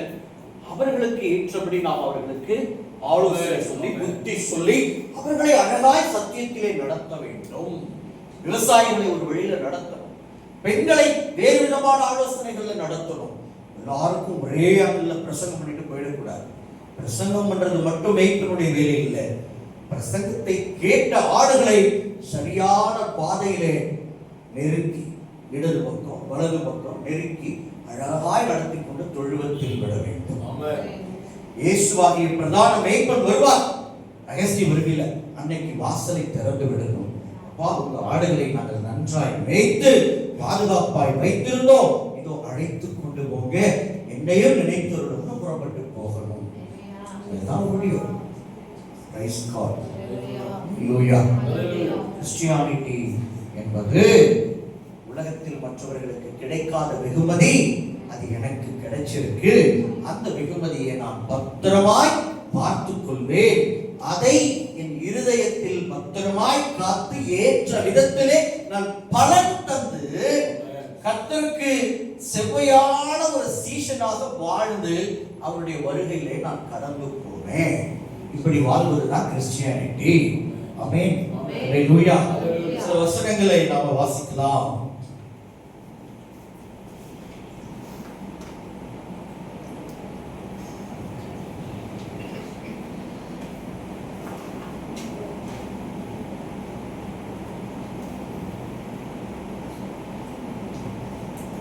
எபிரேயர் 2ஆம் அதிகாரம் 13 மற்றும் 14ஆம் வசனம். நான் அவரிடத்தில் நம்பிக்கையாய் இருப்பேன் என்றும் இதோ நானும் தேவன் எனக்கு கொடுத்த பிள்ளைகளும். நல்ல கவனிங்க. இதோ நானும் தேவன் எனக்கு கொடுத்த பிள்ளைகளும் என்றும் சொல்லி இருக்கிறார். இது யாரை பற்றிய வார்த்தை தெரியுமா? இது ஒரு தீர்க்கதரிசன வார்த்தை. இயேசு கிறிஸ்து பேசுகிறார். இதோ நானும் கர்த்தர் எனக்கு கொடுத்த, தேவன் எனக்கு கொடுத்த பிள்ளைகளும் என்று இஸ்ரவேலிலே அற்புதங்களும் அடையாளங்களாகவும் இருக்கிறோம். அதுதான் முழு வசனம். அந்த இடத்துல அது ரெஃபரன்ஸா சுருக்கி சொல்றாங்க. இஸ்ரவேலிலே அற்புதங்களும் அடையாளங்களுமாக இருக்கிறோம் என்று இயேசு கிறிஸ்து பழைய ஏற்பாட்டில் சொன்னதாக தீர்க்கதரிசன வாக்கியம். இந்த வாக்கியம் எப்படி நிறைவேறிச்சு அப்படின்னா 14ஆம் வசனத்துல பார்க்கிறோம். ஆதலால் பிள்ளைகள் மாம்சத்தையும் இரத்தத்தையும் உடையவர்களாயிருக்க அவரும் அவர்களைப் போல மாம்சத்தையும் இரத்தத்தையும் உடையவரானார். மரணத்துக்கு அதிகாரியாகிய பிசாசானவனை தமது மரணத்தினாலே அழிக்கும் படிக்கும். ஏற்கனவே துவக்கத்தில் ஆரம்பிச்சோம். பரலோகத்தில் இருந்து அந்த லூசிபர் விழுந்து போனார். தேவன் பூமியை நம்முடைய உலகமாக மாற்ற சீர்படுத்துகிறார், படைத்தார், உருவாக்கினார். பிறகு அந்த பூமியிலே பாவம் உண்டானது. இதே லூசிபர் என்கிற மனிதனால், தூதனால் அவன் அங்க இருக்கிற ஒரு சர்ப்பத்தை பிடித்து அந்த சர்ப்பத்திற்குள் புகுந்து ஆதாமையும் ஏவாளையும் வஞ்சித்து கீழ்ப்படியாமை எனும் தான் வீழ்வதற்கு காரணமான அதே பாவத்தை, உலகின் முதல் பாவம் வேசித்தனமும் அல்ல, கொலையும் அல்ல, திருட்டும் அல்ல, கீழ்ப்படியாமை. கீழ்ப்படியாமை தான் பெரிய பாவம். எல்லா பாவங்களுக்கும் அடிப்படை எது? கீழ்ப்படியாமை. கீழ்ப்படியாமை. வேசித்தனமா இருந்தாலும், கொலையா இருந்தாலும், களவா இருந்தாலும் எல்லாம் கீழ்ப்படியாமைக்கு உட்பட்டதுதான். லூசிபர் என்கிற தேவதூதனை பிசாசாக மாற்றியது கீழ்ப்படியாமை. அப்ப அவன் பார்த்தான், ஓ, கீழ்ப்படியாமை என்கிற பாவம் தேவதூதனாகிய நம்மையே பிசாசாக மாற்றும் என்றால் மாற்றிடுச்சு, விழுந்து போய்விட்டோம், நாமும் நம்மை சேர்ந்த தூதர்களும் விழுந்துட்டோம். இதே பாவத்தை நம்மை வீழ பண்ண அதே கீழ்ப்படியாமைய எடுத்து ஏவாளுக்குள்ளும் ஆதாமுக்குள்ளும் வைத்தா அவர்களையும் தேவன் தள்ளிடுவார். அவனுக்கு பொறாமை தாங்க முடியல. நம்மை தேவன் வானத்தில் இருந்து தள்ளிட்டாரு, ஆனா மனுபுத்திரர்களை இப்பொழுது தன்னுடைய பிள்ளைகளாக கர்த்தர் மாற்றிக் கொள்கிறார். முழு உலகத்தையும் அவர்களுடைய கட்டுப்பாட்டிலே கொடுத்துட்டாரு. மனுகி பெரிய பூமியை கீழ்ப்படுத்தி ஆண்டு கொள்ளுங்கள்னு அரசாட்சியை ஆளுகை அவர்கள் கைகளில் கொடுக்கிறார். எல்லாம் நம்மை விட்டு போய்விட்டது. இதை மாற்றணும், இவர்களையும் வீழ்த்தணும். அப்ப என்ன, தேவன் ஒரு கட்டளையை நியமித்தார். அந்த கட்டளைக்கு கீழ்ப்படியாமல் போகும் வழியை கற்றுக் கொடுத்து ஏவாளை வீழ்த்தி ஆதாமை வீழ்த்தி ஒட்டுமொத்த மனித குலத்தையும் வீழ்த்தினார். இப்போ ஆண்டவர் இரண்டாவது திட்டத்தை கையில் எடுக்கிறார். முதல் திட்டம், முந்தின ஆதாமின் மூலம் ஏவாளின் மூலம் முழு உலகமும் பரிசுத்த பிள்ளைகளாக வாழ்ந்து தேவனை போலவே பரிசுத்தம் உள்ளவர்களாக, ஜீவனை உடையவர்களாக, மரணமற்றவர்களாக வாழ்ந்து பூமி முழுவதையும் நிரப்பணும். அதான் முதல் திட்டம். இன்னைக்கு ஒருவேளை அந்த கனியை இந்த ஏவாளும் ஆதாமும் சாப்பிடாம இருந்திருந்தாங்கன்னா பூமி முழுவதும் மனிதர்கள் நிரம்பி இருந்திருப்பாங்க. முப்பாட்டன் ஆதாமும் இருந்திருப்பாரு, ஆபேலும் இருந்திருப்பார். ஆனா காயின் பிறந்திருக்க மாட்டான். காயின் போன்றவர்கள் பாவத்தினுடைய வித்து, பிசாசு நினைச்சா இல்ல கலையை கொண்டு வந்து அந்த கலையினால பிறந்தவங்க. ஆபேல் பிறந்திருப்பார், சேத் பிறந்திருப்பார். நீதிமான்கள் மட்டும்தான் பிறந்திருப்பாங்க. பூமி முழுவதும் நீதிமான்கள் இருந்திருப்பார்கள். மரணமே கிடையாது.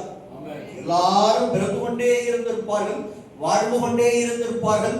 பூமி முழுவதும் தேவனுடைய பிள்ளைகளாய் இருந்திருப்பாங்க. பாவம், மரணம், இருள், சாத்தான் இந்நான்குக்கும் பூமி மனிதர்கள் மத்தியில வேலை இருந்திருக்காது. அப்பொழுது தேவ கட்டளை நிறைவேறி இருக்கும். என்ன, நீங்கள் பழுகி பெருகி பூமியை கீழ்ப்படுத்தி அதை ஆண்டு கொள்ளுங்கள். இப்ப இருக்கிறது பழுகி பெருகின பூமி கிடையாது. ஏற்கனவே நோவா காலத்திலேயே ஒரு பெரிய சந்ததி கூட்டம் அழிக்கப்பட்டு, அது இல்லாம தினந்தோறும் இறப்பு நிகழ்ந்து கொண்டே இருப்பதனால் அதுல ஒரு கூட்டம் அழிந்து கொண்டே இருக்க பூமி இன்னும் விசாலமா ஃப்ரீயா தான் கிடக்குது. ஒரு பக்கம் ஜனங்க பெருகினாலும் ஒரு பக்கம் இறந்து கொண்டே இருக்கிறாங்க. கொள்ளை நோய்கள், விபத்துகள், வியாதிகள், வயதின் மூப்பு காரணமாக பல்வேறு விதங்கள் இறந்து கொண்டே தான். ஒருபோதும் பூமி நிரம்பாது. அந்த வார்த்தை ஒருபோதும் நிறைவேறாது. ஏன் அப்படின்னா அந்த திட்டத்தையே ஆதாமும் ஏவாளும் அப்பவே முறியடிச்சிட்டாங்க. அப்பதான் தேவன் இரண்டாம் திட்டத்தை கையில் எடுத்தார். இப்படி நடக்கும்னு கர்த்தருக்கு தெரியும். அது என்ன இரண்டாம் திட்டம்? கிறிஸ்துவுக்குள்ளாக உலக தோற்றத்துக்கு முன்னே தெரிந்து கொள்ளப்பட்ட பிள்ளைகளுடைய லிஸ்டை கர்த்தர் கையில் எடுத்தார். இப்ப இந்த பிள்ளைகள் பூமியிலே பிறப்பார்கள். ஒன்றும் பண்ண முடியாது, அவங்களும் பிறப்பாங்க தான். நல்லா புரிஞ்சுக்கணும், நல்லா புரிஞ்சுக்கணும். ரெண்டு பிள்ளைகள் ஆயிட்டாங்க. முதல்ல தேவ பிள்ளைகள் மட்டும்தான் பூமியில பிறப்பாங்க. முதல் திட்டத்தின்படி பாவம் வந்ததுனால இப்போ எல்லாமே எப்படி மாறிடுச்சு? தேவ பிள்ளைகளும் பிறப்பாங்க, பிசாசின் பிள்ளைகளும் பிறப்பார்கள். ரெண்டும் பிறந்து கொண்டே இருப்பார்கள். அப்படி தேவ பிள்ளைகள் பிறக்கும் பொழுது அவர்களை ஆதாம் செய்த பாவத்தின் விளைவாய் வந்த சாபத்தில் இருந்து அவர்களை கழுவி சுத்திகரிக்கணும். அப்பதான் தேவ பிள்ளைகளாய் அவங்களால் மாற முடியும். தேவ பிள்ளைதான் ரட்சிக்கப்படுவதற்கு முன்னாலும் நாம் தேவ பிள்ளைதான். எப்படின்னா உலக தோற்றத்திற்கு முன்னே கிறிஸ்துவுக்குள் நம்முடைய பேர் ஜீவ புஸ்தகத்தில் எழுதப்பட்டுடுச்சு. அதனால நம்ம தேவ பிள்ளைகள் தான். ஆனா பிறக்கும் போது ஜென்ம பாவம், ஆதாமினுடைய பாவத்தினால வித்தினாலே பாவிகளாகவே பிறக்கிறோம். இப்ப நம்மை பரிசுத்தப்படுத்த வேண்டும். அதற்கு உலக தோற்றத்துக்கு முன்னே அடிக்கப்பட்ட ஆட்டுக்குட்டியாக இயேசு கிறிஸ்து பூமிக்கு வர வேண்டும். அவர் வந்து அவருக்குள்ளாக அவருடைய பிள்ளைகள் எல்லாம் கூட்டி சேர்க்கப்பட வேண்டும். அதுதான் ஆண்டவர் சொன்னார், இதோ இதோ நானும் தேவன் எனக்கு கொடுத்த பிள்ளைகளும் இஸ்ரவேலிலே அற்புதங்களும் அடையாளங்களாகவும் இருக்கிறோம். ஆமென். அதுதான் இப்ப இருக்கிற புதிய ஏற்பாட்டு சபை. புரியுதா? அதுல நானும் அவர் சொல்றாரு. அது யாரு? கர்த்தராகிய இயேசு கிறிஸ்து. பிள்ளைகள் என்று அவர் யாரை சொன்னார்? அவர் வந்தது முதல் அவரை ஏற்றுக்கொண்ட எல்லாரும் அவருடைய பிள்ளைகளும். அவர் நமக்கு மூத்த சகோதரரும் தகப்பனுமாய் இருக்கிறார். அப்போ அடுத்த வசனம், அந்த பிள்ளைகள் மாம்சத்தையும் இரத்தத்தையும் உடையவர்களாக இருந்தபடினாலே அவரும் அவர்களை போலவே மாம்சத்தையும் இரத்தத்தையும் உடையவராக மாறினார். இந்த மாம்சத்தையும் இரத்தத்தையும் உடையவராக அவர் மாறுவதற்கு காரணம் என்னங்க? நீங்களும் நானும் மாம்சத்தையும் இரத்தத்தையும் உடையவர்களாக இருந்தபடியினால். இப்ப அவர் நம்ம தோற்றத்துக்கு மாறினார், நாம ஒரு தோற்றத்துக்கு மாறணும். அது 1 கொரிந்தியர் 15ஆம் அதிகாரம் 50ஆம் வசனத்தை வாசிங்க. 1 கொரிந்தியர் 15ஆம் அதிகாரம் 50ஆம் வசனம். சகோதரரே, நான் சொல்லுகிறது என்னவெனில் மாம்சமும் இரத்தமும் தேவனுடைய ராஜ்யத்தை சுதந்தரிக்க மாட்டாது. அழிவுள்ளது அழியாமையை சுதந்தரிப்பதும் இல்லை. அழிவுள்ளது அழியாமையை சுதந்தரிப்பது இல்லை. நல்லா கவனிங்க. 2 வசனம் பார்த்தோம். எபிரேயர்ல ஒரு வசனம் பார்த்தோம். இப்போ கொரிந்தியர்ல ஒரு வசனத்தை பார்க்கிறோம்.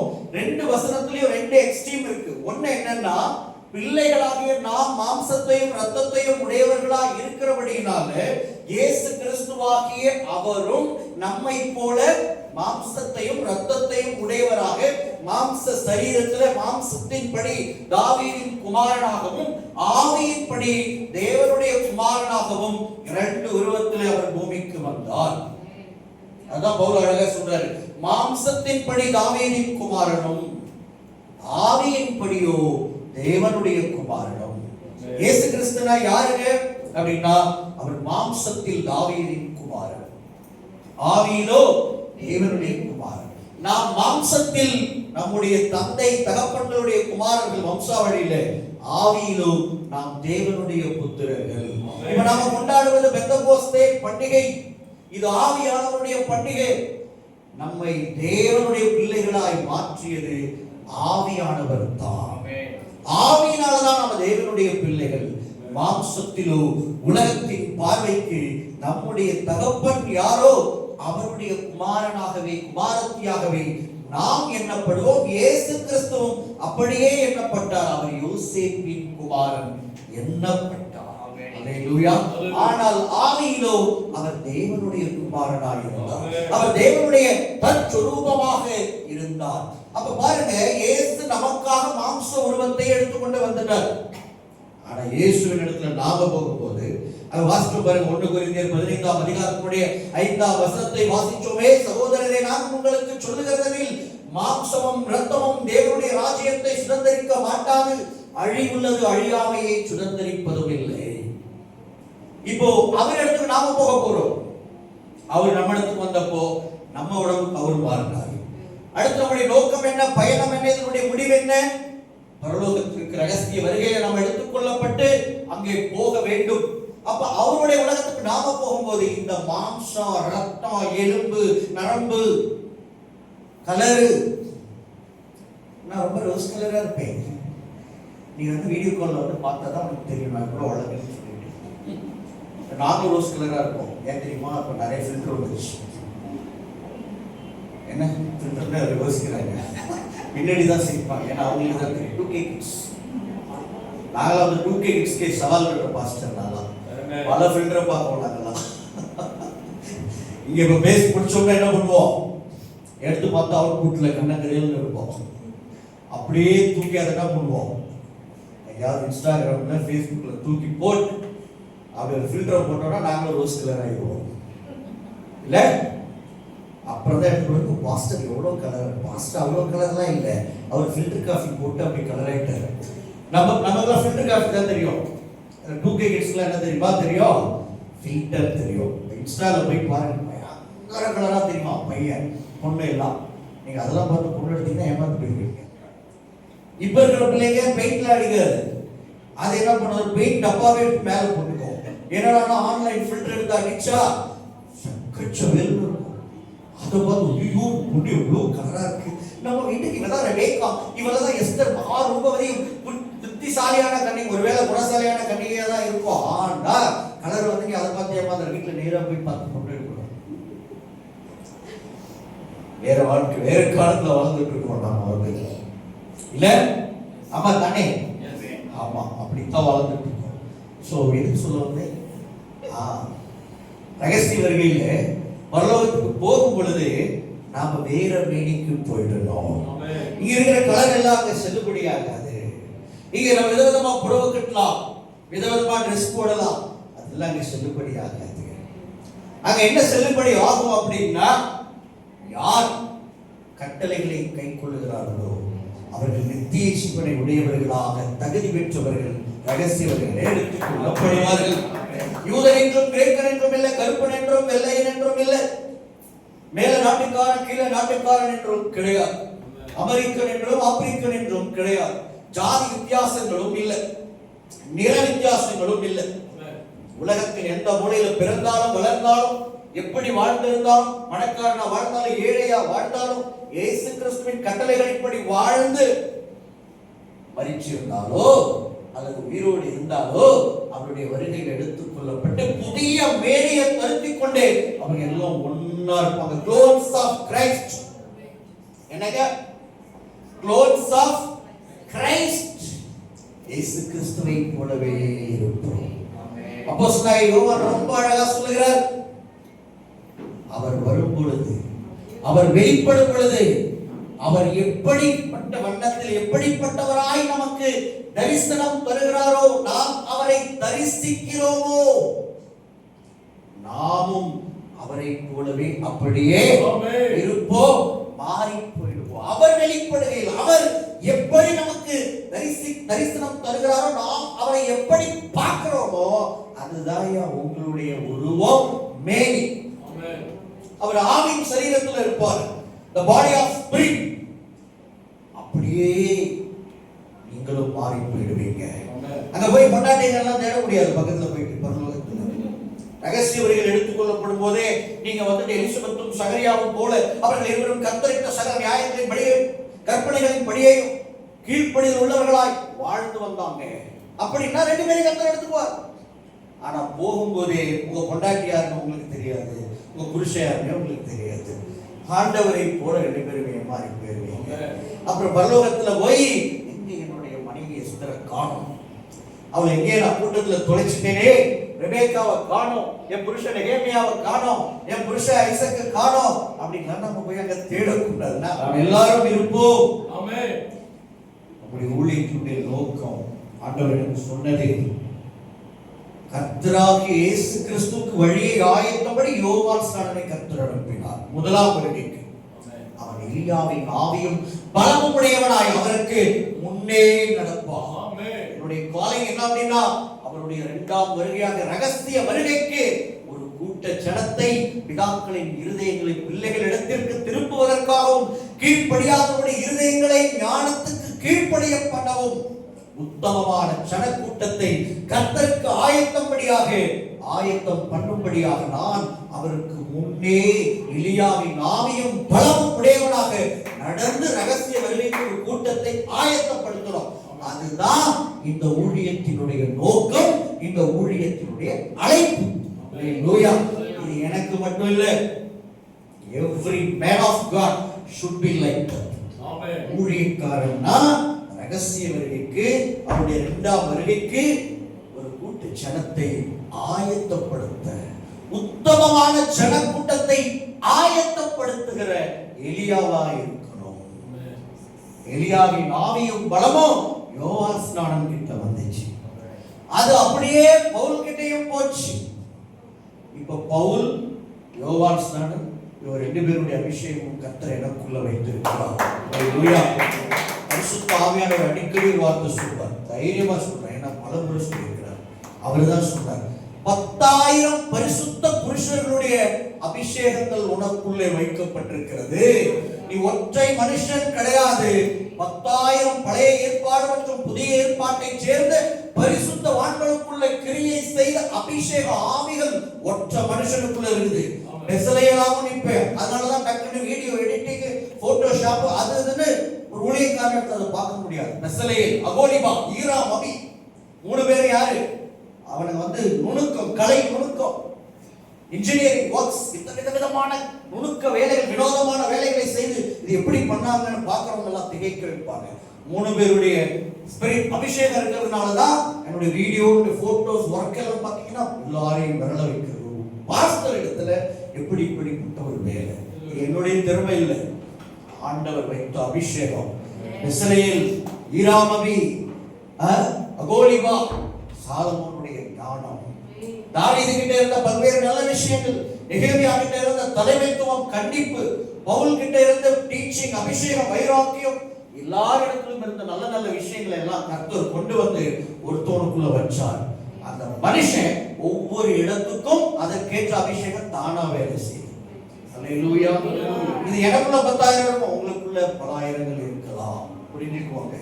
நாம் எப்பவும் நம்ம விளையாட்டுத்தனமா எண்ணவே கூடாது. சில ஆயிரங்களாவது இருக்கும்.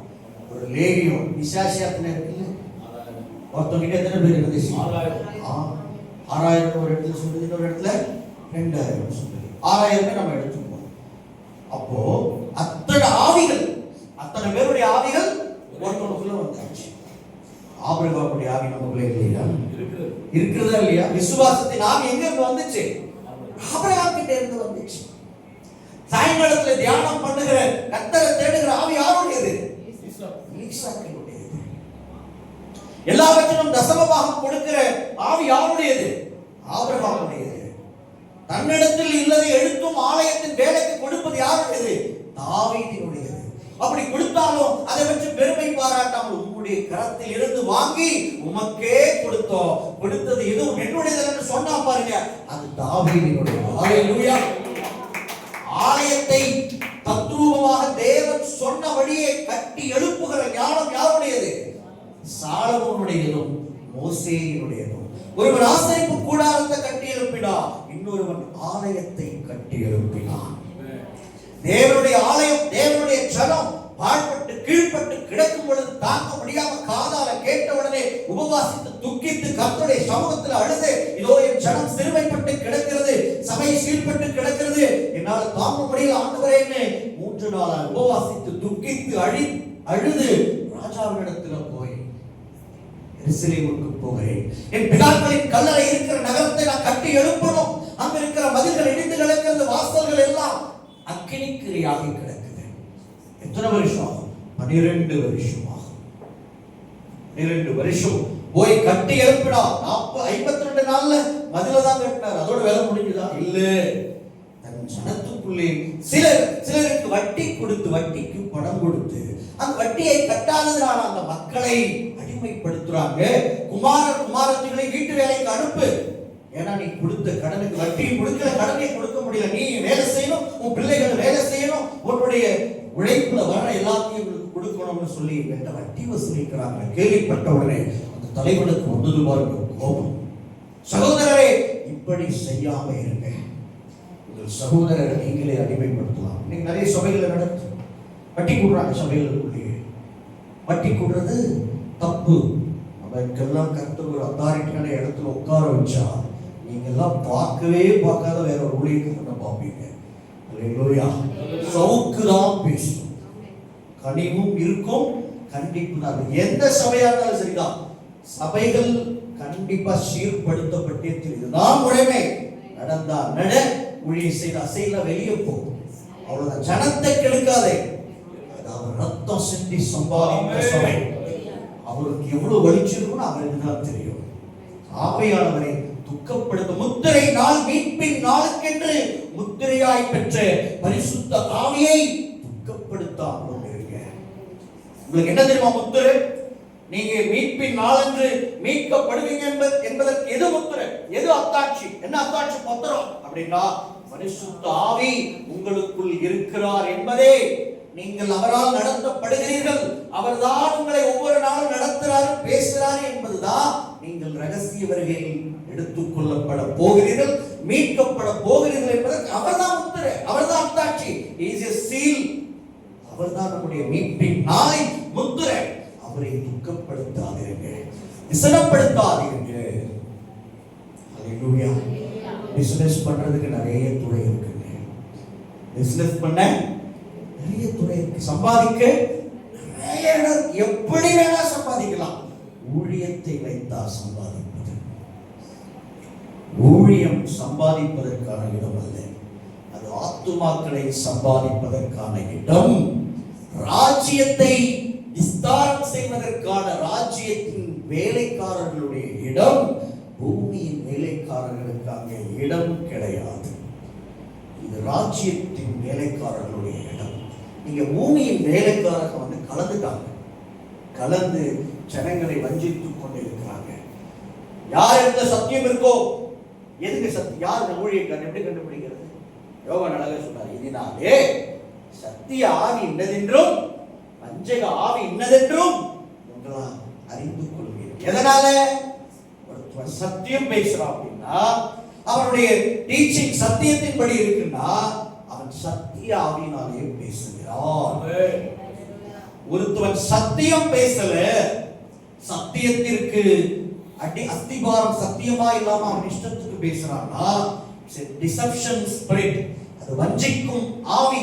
அங்கே கர்த்தர் இல்லை.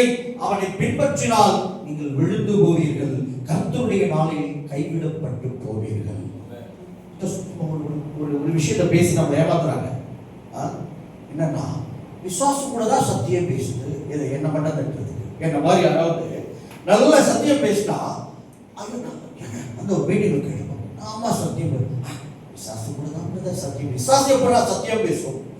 விசுவாசனால் வசனம் பேசுவான். சத்தியம் என்பது வேறு. வசனம் பேசுறவெல்லாம் வசனம் பேசுறவெல்லாம் உடனே விசுவாசம் ஆயிடுவாங்க.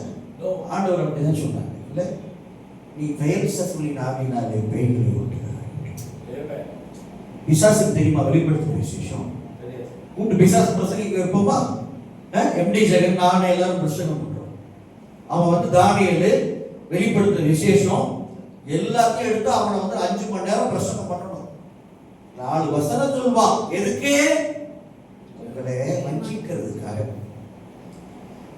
ஊழியக்காரங்க சிலர் நம்பி ஏமாந்து போறோம். எதனால? 4 வசனம் எடுத்து விடுவார். சகோதரி, வேதம் சொல்கிறது, ஒருவனை தாய் தேற்றுகிறார், ஆண்டவர்களை தேற்றுகிறார் சகோதரி அப்படின்னா. அப்புறம் சொல்லுவான், நீ வந்துட்டு பிகுலா என்றோம் எப்சிபா என்றோம் அழைக்கப்படுவாய், ஆண்டவரோட புதிய நாமத்தை அழைப்பார் சொல்றாரு. இதோ சகலத்தையும் போது இது மாதிரி ஒரு 10 வசனம் தெரிஞ்சு வச்சிருப்பான். அது எதுக்குன்னா, நீங்க அவனை உங்களில் ஒருவன் என்று எண்ணுவதற்காக. நாலு முழுக்க பேச சொல்லுங்க. ஆதியாகமம் தொடங்கி வெளிப்படுத்தும் விசேஷம் வரைக்கும் கண்ணை மூடிட்டு எதையும் பார்க்க பேசிக்கிட்டே இருக்கணும். விசுவாசினால 1 மணி நேரம் கூட அப்படிலாம் பேசவே முடியாதவன் பொய்க்கு பிதா. அவனால எப்படி 1 நிமிஷமாகிலும் சத்தியம் பேச முடியும்? பொய்யின் ஆவிய சத்தியத்தின் ஆவி ஒன்றா? சத்தியத்தின் ஆவி தேவனுடையது. அவன் சத்திய தேவன். புரியுதுங்களா? அவன் அப்படி ஆப்போசிட், அவன் பொய்யின் பிதா. அவனால எப்படி சத்தியத்தை பேச முடியும்? மனதார அவனால 1 நிமிஷம் பேச முடியாது. அவன் வசனம் பேசினான். எங்க பேசினான்? வஞ்சிப்பதற்காக பேசினான். கர்த்தரை பிடிச்சி எப்படியா மாட்டி வைக்கணும்னு பேசினான். அங்கெல்லாம் ஆண்டவரே கவுண்டர் கொடுத்துட்டாரு. உடனே அந்த இடத்த பிடிச்சிட்டு உங்க பிசாசு இயேசுவே சத்தியம் பேசினான். ஏன் கலைஞர் கூட தான் பேசுறாரு.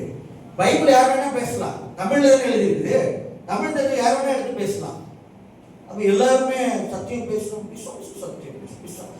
எப்படியாவது நல்ல ஊழியக்காரங்க குற்றப்படுத்தி அவனுடைய ஊழியத்தை விலக விடாம பண்ணி ஆண்டவருடைய திட்டத்தை நாசமாக்குறதுக்குனே ஒரு கூட்டம் சுத்திக்கிட்டே இருக்கு.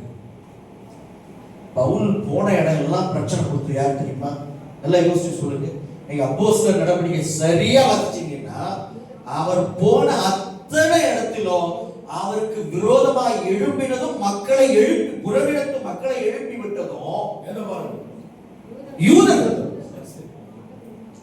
யூதர்கள் தான். தமஸ்குக்கு போனா தமஸ்குல இருக்கிற யூதன், கொரிந்துக்கு போனா கொரிந்துல இருக்கிற யூதன், எபேஸ் பட்டணத்துக்கு போனா எபேஸ்ல இருக்கிற யூதன், தெசலோனிக்கே போனா தெசலோனிக்கேல இருக்கிற யூதன். உடனடியா பவுலுக்கும் அவனை சேர்ந்தவர்களுக்கும் விரோதமாக புறவிடத்து மக்களையும் அந்த தேசத்தின் குடிகளை கனப்படுத்த ஸ்திரீகளை எழுப்பிவிட்டு அவனுக்கு விரோதமா கலக்கத்தை உண்டாக்கி கல்லால் அடிச்சு நீதிமன்றத்தில் நிறுத்தி ஜெயில போட்டு அவன் யாரு? தேவனுடைய ஜனம். நேற்று வரை தேவனுடைய ஜனமாக எண்ணப்பட்டவன், மோசேயுடைய நியாயப்பிரமாணத்தை வைராக்கியமாக கை கொள்ளுகிறவன், தேவனுடையவர்கள் என்று சொல்லிக் கொண்டவர்கள். ஆனால் தேவனுடையவர்களான இயேசு கிறிஸ்துவுடைய சீஷர்கள் வந்த பொழுது, அப்போஸ்தலர்கள் வந்தபோது முதலில் பகைத்தது இதே தேவனுடைய ஜனமும் ஊழியக்காரர்களே ஜென்மப்பட்டவங்க. சேம் திங் இன்னைக்கு நடந்துட்டு இருக்கு. எங்க வருகை வசனத்தை தூக்கிட்டு போனாலும், மீட்டிங் நடத்த போனாலும், எங்க போனாலும் விரோதமா எழுப்புறவங்க யாரு? Pastors and believers. எனக்கு தொந்தரவு கொடுக்குறவங்க யாரு? 11 வருஷமா ஊழியக்காரங்க. சத்தியத்தை உடைய ஊழியனுக்கு சத்தியமில்லாத ஊழியன் என்னைக்கும் தொந்தரவாக இருப்பான். இதுதான் வயது அழகா பவுல் சொன்னாரு, மாம்சத்தில் பிறந்தவன் ஆவியில் பிறந்தவனை எக்காலத்திலும் துன்புறுத்தினான். ஆகார் காலத்திலேயே அதுதான் நடந்துச்சு. அவனுடைய குமாரன் இஸ்மவேல் ஈசாக்காகிய ஆவியில் பிறந்தவனை துன்பப்படுத்தினான். காயின் என்னும் மாம்சத்தில் பிறந்தவன் ஆபேல் என்னும் ஆவியில் பிறந்தவனை துன்பப்படுத்தினான். ஏசா என்னும் மாம்சத்தில் பிறந்தவன் யாக்கோபு என்னும் ஆவியில் பிறந்தவனை துன்பப்படுத்தினான்.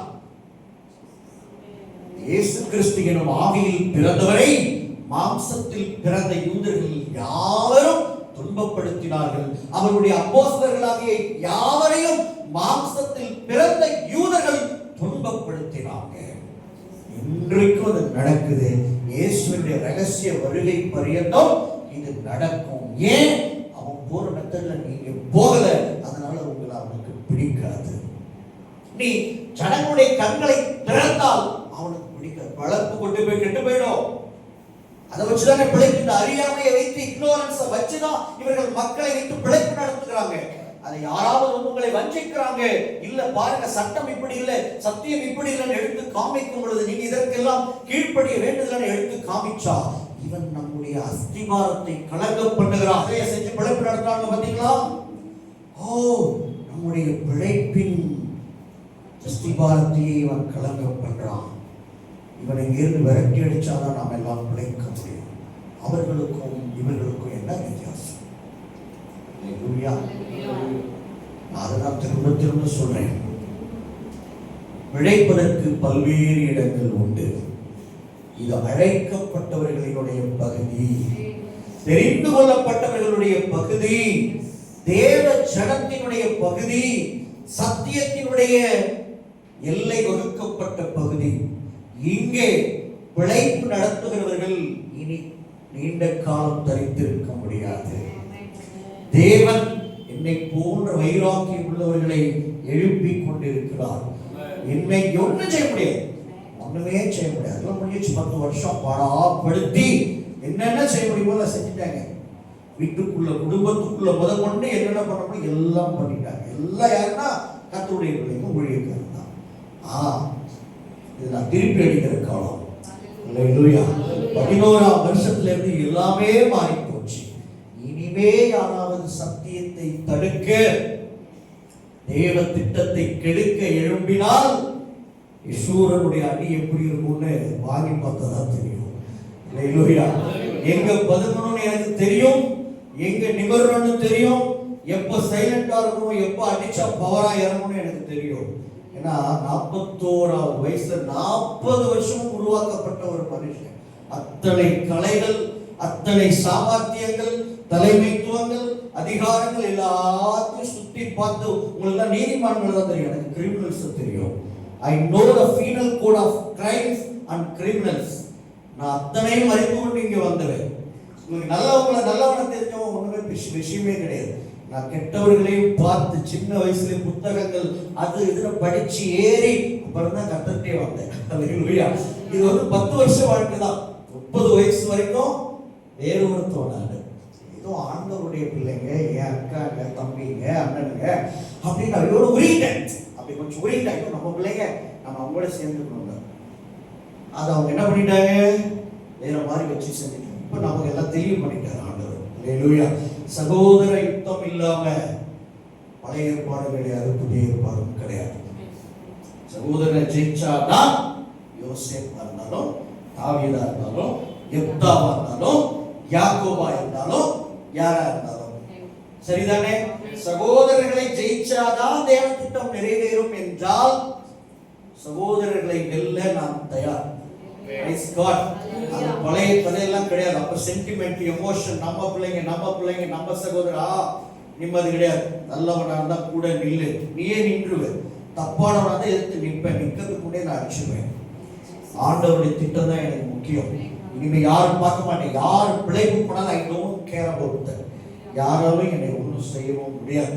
திவாரம் உள்ளதும் பரீட்சிக்கப்பட்டதும் விலையேற பெற்றதுமான சீயோனில் வைக்கப்பட்ட மூளைக்கல்லின் மேல விசுவாசம் வைக்கிறேன். ஒரு நாளும் நான் அசைக்கப்படவே மாட்டேன். கர்த்தரை நம்புகிறவர்கள் பர்வதங்கள் எருசலேமை சுற்றி இருக்குமா போல கர்த்தரை நம்புகிறவர்கள் மேல கர்த்தருடைய நம்பிக்கை, பலம், வல்லமை, திடம், பாதுகாப்பு என்னைக்கும் சுற்றி இருக்கும். ஒன்றும் நம்மை தொடவே முடியாது. அதான் பவுல் சொன்னார், கட்டுகள் எனக்கு தான், கர்த்தருடைய வசனத்துக்கு கிடையாது. எனக்கும் கட்டுகள் நிறைய இருக்கு. எதுவாது என்ன தடுத்துச்சா? கடலூர்ல என்ன சுத்தி வளைச்சு தேடி பிடிச்சு உள்ள வைக்கணும்னு ஒரு கூட்டமே அலையுது கடலூர் மாவட்டத்துக்குள்ள. அவங்க இருக்கிற ஊரே எதுதான் தெரியுமா? கடலூர். அதே காலத்துல கர்த்தர் என்ன கடலூர்லயே கொண்டு போய் தங்க வச்சு கடலூர்லயே மீட்டிங்ஸ்ல எல்லாம் பேச வச்சார். ஹல்லேலூயா. எங்கேயோ தேடுறாங்க, ஆனா அவங்களுடைய ஊர் கடலூர் தான். ஆனா கர்த்தர் நம்ம சிங்கத்தார் குகையிலே சந்திக்க வைப்பார். அப்பதான் வச்சார் பேர் யெஷூரன் அப்படின்னு. யெஷூரன்னா என்ன? தேவனோடும் மனுஷரோடும் போராடி மேற்கொண்டவன், காலத்துக்கான தலைவன் தான். அதனாலதான் கர்த்தர் என்னை இவ்வளவு கடுமையான பாடுகளுக்கு உட்படுத்தி என்னை உருவாக்கி இருக்கிறார். இப்ப எனக்கு பயம் லேது, నాకు பயம் லேது. யாரையா இருந்தாலும் ஃபேஸ் பண்ணுவேன். ஹல்லேலூயா. எனக்கு கொடுக்கப்பட்டிருக்கிற அதிகாரம், பவர், அழைப்பு, நான் போற இடம் பயங்கரமான இடம். இதெல்லாம் கிறிஸ்டியானிட்டியில ஒருவரும் அதெல்லாம் நினைச்சே பார்க்க முடியாது. நான் அந்த ரேஞ்சுக்கு தலைமைத்துவத்தை யோசிச்சுட்டு இருக்கும்போது இந்த ரேஞ்சுக்கு ஒரு பிரேயர் சென்டர் ரேஞ்சுக்கு, பாண்டிச்சேரி ரேஞ்சுக்குலாம் என்னை கொடுக்கவே முடியாது. என்னன்னா என்ன தேசங்களை நோக்கிய ஒரு ஆளுமை வச்சுட்டு இருக்கும்போது இங்க லேசா சீட்டுன்னா அந்த பவர்ல இருந்து அந்த ஞானத்துல இருந்து கொஞ்சத்தை எடுத்து இங்க போடுவே தாக்கவே முடியாது. Praise God. நீங்க பார்க்கிறது வேற, உள்ள இருக்கிற ஆள் வேற. புரிஞ்சுக்கும். ஒரு 5.89ல ஒரு ஆளை பார்க்குறீங்க, ஆனா உள்ள இருக்கிற ஞானம், பவர், திட்டங்கள், உள்ள இருக்கிற கோபம், அது வந்துட்டு வல்கனோ எரிமலை சிற்றவர் உள்ள அடைக்க வச்சிருக்கிறேன். எல்லாத்தையும் ஏற்ற காலத்துக்காக வச்சிருக்கிறேன். ஒரு நாள் கர்த்தருடைய அதிகாரம் கொடுக்கப்படும் சபையின் மேலும் தேசத்தின் மேலும். அன்னைக்கு தான் வெடிக்கும். இது இவர்தான் அந்த ஆளா அப்படின்னு நீங்க எல்லாம் ஆச்சரியப்படுவீங்க. அந்த காலத்துக்குன்னே உருவாக்கப்பட்டு இப்போ நடத்தப்படுகிற மனுஷன் தான். பயமுறுத்துறதுக்காக சொல்லல. நடக்க போகிறதெல்லாம் தேசத்துக்கும் சபைகளுக்கும் நல்ல காலம். அதுக்குன்னு தெரிந்து கொள்ளப்பட்ட ஒரு நெகேமியா, ஒரு பவுல், ஒரு தானியேல். ஆண்டவர் அப்படி யோசேப், மிக முக்கியமா யோசேப்பை சொல்லணும். அது காரணம் என்ன உங்களுக்கு புரியணும். ஒரு 2 வருஷங்கள்ல யோசேப்பை சொல்லணும். அப்படி உருவாக்கப்பட்ட மனுஷன், கற்றுக் கொடுக்கப்பட்ட ஞானம்லாம் வேறு. இப்போ நேரத்துக்காக பொறுமையா காத்துட்டு இருக்கேன். ஆமா, அதிகமா பேசக்கூடாது லைஃப்ல. அதான் என்னுடைய பாலிசி. எல்லாரும் பார்த்தே எல்லாவற்றையும் தெரிந்து கொள்ள என்னுடைய லைஃப் பாலிசி. ஆனா சீக்கிரத்தில் சம்பவிக்க வேண்டியவைகளும் சம்பவிக்க போகிறவைகளையும் கொஞ்சமாவது அப்படி ஒரு பானை சோற்றுக்கு அப்படி ஒன்று போட்டுட்டு தான் போகணும். அல்லேலூயா. நிறைய பேசுவோம், இன்னும் நிறைய கூட்டங்கள்ல பேசுவோம். ஒரே விஷயத்தை சொல்லி முடிக்க விரும்புகிறேன். சந்தோஷமா இருங்க, தகாத விதமாய் சந்தோஷம் அடையாதீர்கள். வசனம் இருக்குல்ல, என்ன அழுகிறவன் அழாதவன் போலும், சந்தோஷப்படுகிறவன் சந்தோஷப்படாதவன் போலும், மனைவி உடையவன் மனைவி இல்லாதவன் போலும். மனைவி வச்சிருக்கியா? சந்தோஷம் வச்சுக்கோ. அதுக்கு ஃபேஸ்புக், இன்ஸ்டா எல்லாத்துலயும் கொண்டாடி தான் ஏதோ பரலோகமேங்கிற மாதிரி அதை பிடிச்சி கிறிஸ்டியன்ஸ் நம்ம ஆட்கள் பண்ற சேட்டை இருக்கு. எல்லா வீட்லயும் கொண்டாடி இருக்கியா? எல்லாருக்கும் கொண்டாடி இருக்கு. புருஷன் நம்ம பிள்ளைங்க தான். நான் என்ன கேட்கிறேன், என்ன விட்டுருங்க. கர்த்தருடைய பிள்ளைகள் எவ்வளவு விதவைகள் இருக்கிறாங்க, எவ்வளவு கல்யாணமாகாத பிள்ளைங்க இருக்கிறாங்க, எவ்வளவு கணவன் இல்லாத பிள்ளைங்க இருக்காங்க. நீ என்ன பண்ற? ஃபேஸ்புக்ல போய் உனக்கு தான் புருஷன் இருக்கு பொண்டாட்டி கட்டி பிடிச்சிக்கலாம் போட்டோ போடுதுங்க. வெக்கமே இல்லையா? இதெல்லாம் பேசாம நான் வந்து பல்ல கடிச்சிட்டு இருக்கேன். நான் பேசுறதுக்கு ஒரு நேரம் வரும். வெக்கமே இல்லாம ஆசீர்வதிச்சிட்டாங்க கர்த்தர். அதுக்கு என்ன பண்ணுவாங்க? மற்றவங்களை பத்தி எல்லாம் கவலைப்படுறதே இல்லையா? பாஸ்டர் ரொம்ப ஃபீல் பண்றாரு. பாஸ்டர் எல்லாம் ஃபீல் பண்ண மாட்டாரு. அது ஒரு மரம். அது வந்து எப்படி மரம்? நான் எல்லா பிள்ளைகளுக்கும் யோசிக்கிறேன். ஒரு சந்தோஷம் வந்தா அளவா கொண்டாடு. மற்றவங்களை பற்றி யோசி. அவங்க கண்ணீர் விட்ட வாழ்க்கையெல்லாம் பறிச்சு விட்டுருவாங்க கர்த்தர். என்ன ஒண்ணு ஆசீர்வதிச்சிட்டாருன்னா நான் உடனே ஆசீர்வாதம் வந்து அடங்கி வச்சு புரியுதா? சந்தோஷம் வந்தா சந்தோஷம் இல்லாம இருந்தா எப்படி இருக்கும்? அப்படி நடக்கும். அழுகு ரொம்ப வருது ஓவரா உங்களுக்கு பொருளாதீங்க. அழுகு இல்லாம இருந்தா எப்படி இருக்கும்? வாழ்க்கை அனுபவிக்கிறீங்களா? உலகத்தை தகாத விதமாய் அனுபவியாதவங்களா நடந்துக்கோங்க. ஏன்? இந்த உலகத்தின் வேஷம் கடந்து போகிறது. அது பவுல் தான். உலகத்தின் வேஷமே கடந்து போகுது. உன் வேஷம் எல்லாம் கலைஞ்சு போகுது. எவ்வளவு நேரம்? அதை மாத்திரம் தினந்தோறும் கண்ணாடி பார்க்கும்போது நினைச்சுக்கணும். உலகத்தின் வேஷமே கலைஞ்சு போகுது. உன் வேஷம் கலைஞ்சிரும். கொஞ்சம் அடக்கிடாசி அப்படின்னு சொல்லி ஓவரா ஆடாத தம்பி அப்படி நான் என்ன நானே தட்டிக்கிறப்போ ஓவரா கொஞ்சம் ஓவரா தான் போயிட்டோமோ அப்படின்ட்டு அப்படி நானே கொஞ்சம் என்ன நினைச்சு அப்படி தட்டிப்பேன். கொஞ்சம் அடக்கிடாசி தம்பி ரொம்ப வேண்டாம் அப்படின்னு அது இருக்கணும். சுய பரிசோதனை நமக்கு எப்பொழுதும் இருந்து நம்மை நாமே பாஸ்டரா நடத்திக்கணும். பாஸ்டரை எல்லாம் நடத்தி கூட முடியாது. பாஸ்டர் ட்ரெஸ் பண்ணிக்கிட்டீங்க நல்ல விதமா எப்படி ட்ரெஸ் பண்ணுவது பாஸ்டர் அவர் சொல்லி தருவாரு. நமக்கு தெரியும். பார்க்கும்போது இது விகாரமா இருக்கு, இது நிர்விசாரமா இருக்கு, இது கண்ணியமா இருக்கு. அல்லேலூயா. நமக்கே தெரியும். ஊழியக்காரர் கூட்ட பாஸ்டர் நீங்க எனக்கு போதிச்சீங்க நல்ல விதமா ட்ரெஸ் பண்றது நீங்க கொஞ்சம் எனக்கு செஞ்சு காமிக்க முடியும் நல்லா இருக்கும். அவர் வீட்டுக்கு வந்தாரு. அப்புறம் என்ன பண்ணாரு? ஏதோ பண்ணிட்டாருன்னா அவர்த்திக்கு அவர் உள்ள போட்டு பாவம். நமக்கு எல்லா ஞானத்தையும் கர்த்தர் கொடுத்திருக்கிறார். எல்லா புத்தியையும் கொடுத்திருக்கிறார். ஆவியானவர் உங்களுக்குள்ள இருக்கிறதால சகலத்தையும் நீங்கள் அறிந்தவர்கள் என்று வேதம் சொல்லுகிறது. ஆவி இல்லாதவன் தான் எல்லாத்தையும் அறியாதவன். ஆவி உள்ளவன் சகலத்தையும் அந்த ஆவியினாலே அறிந்தவன். அப்ப நீங்க அறிஞ்சவங்களா அறியாதவங்களா? பாஸ்டர் எனக்கு ஒன்றும் தெரியாம போயிடுச்சு, எனக்கு புரியாம போச்சு, எனக்கு அதெல்லாம் சொல்லக்கூடாது. எல்லாமும் தெரியும், எல்லாமும் புரியும். அந்த அபிஷேகம் சகலத்தையும் குறித்து உங்களுக்கு போதிக்கிறது. அது சத்தியமாய் இருக்கிறது.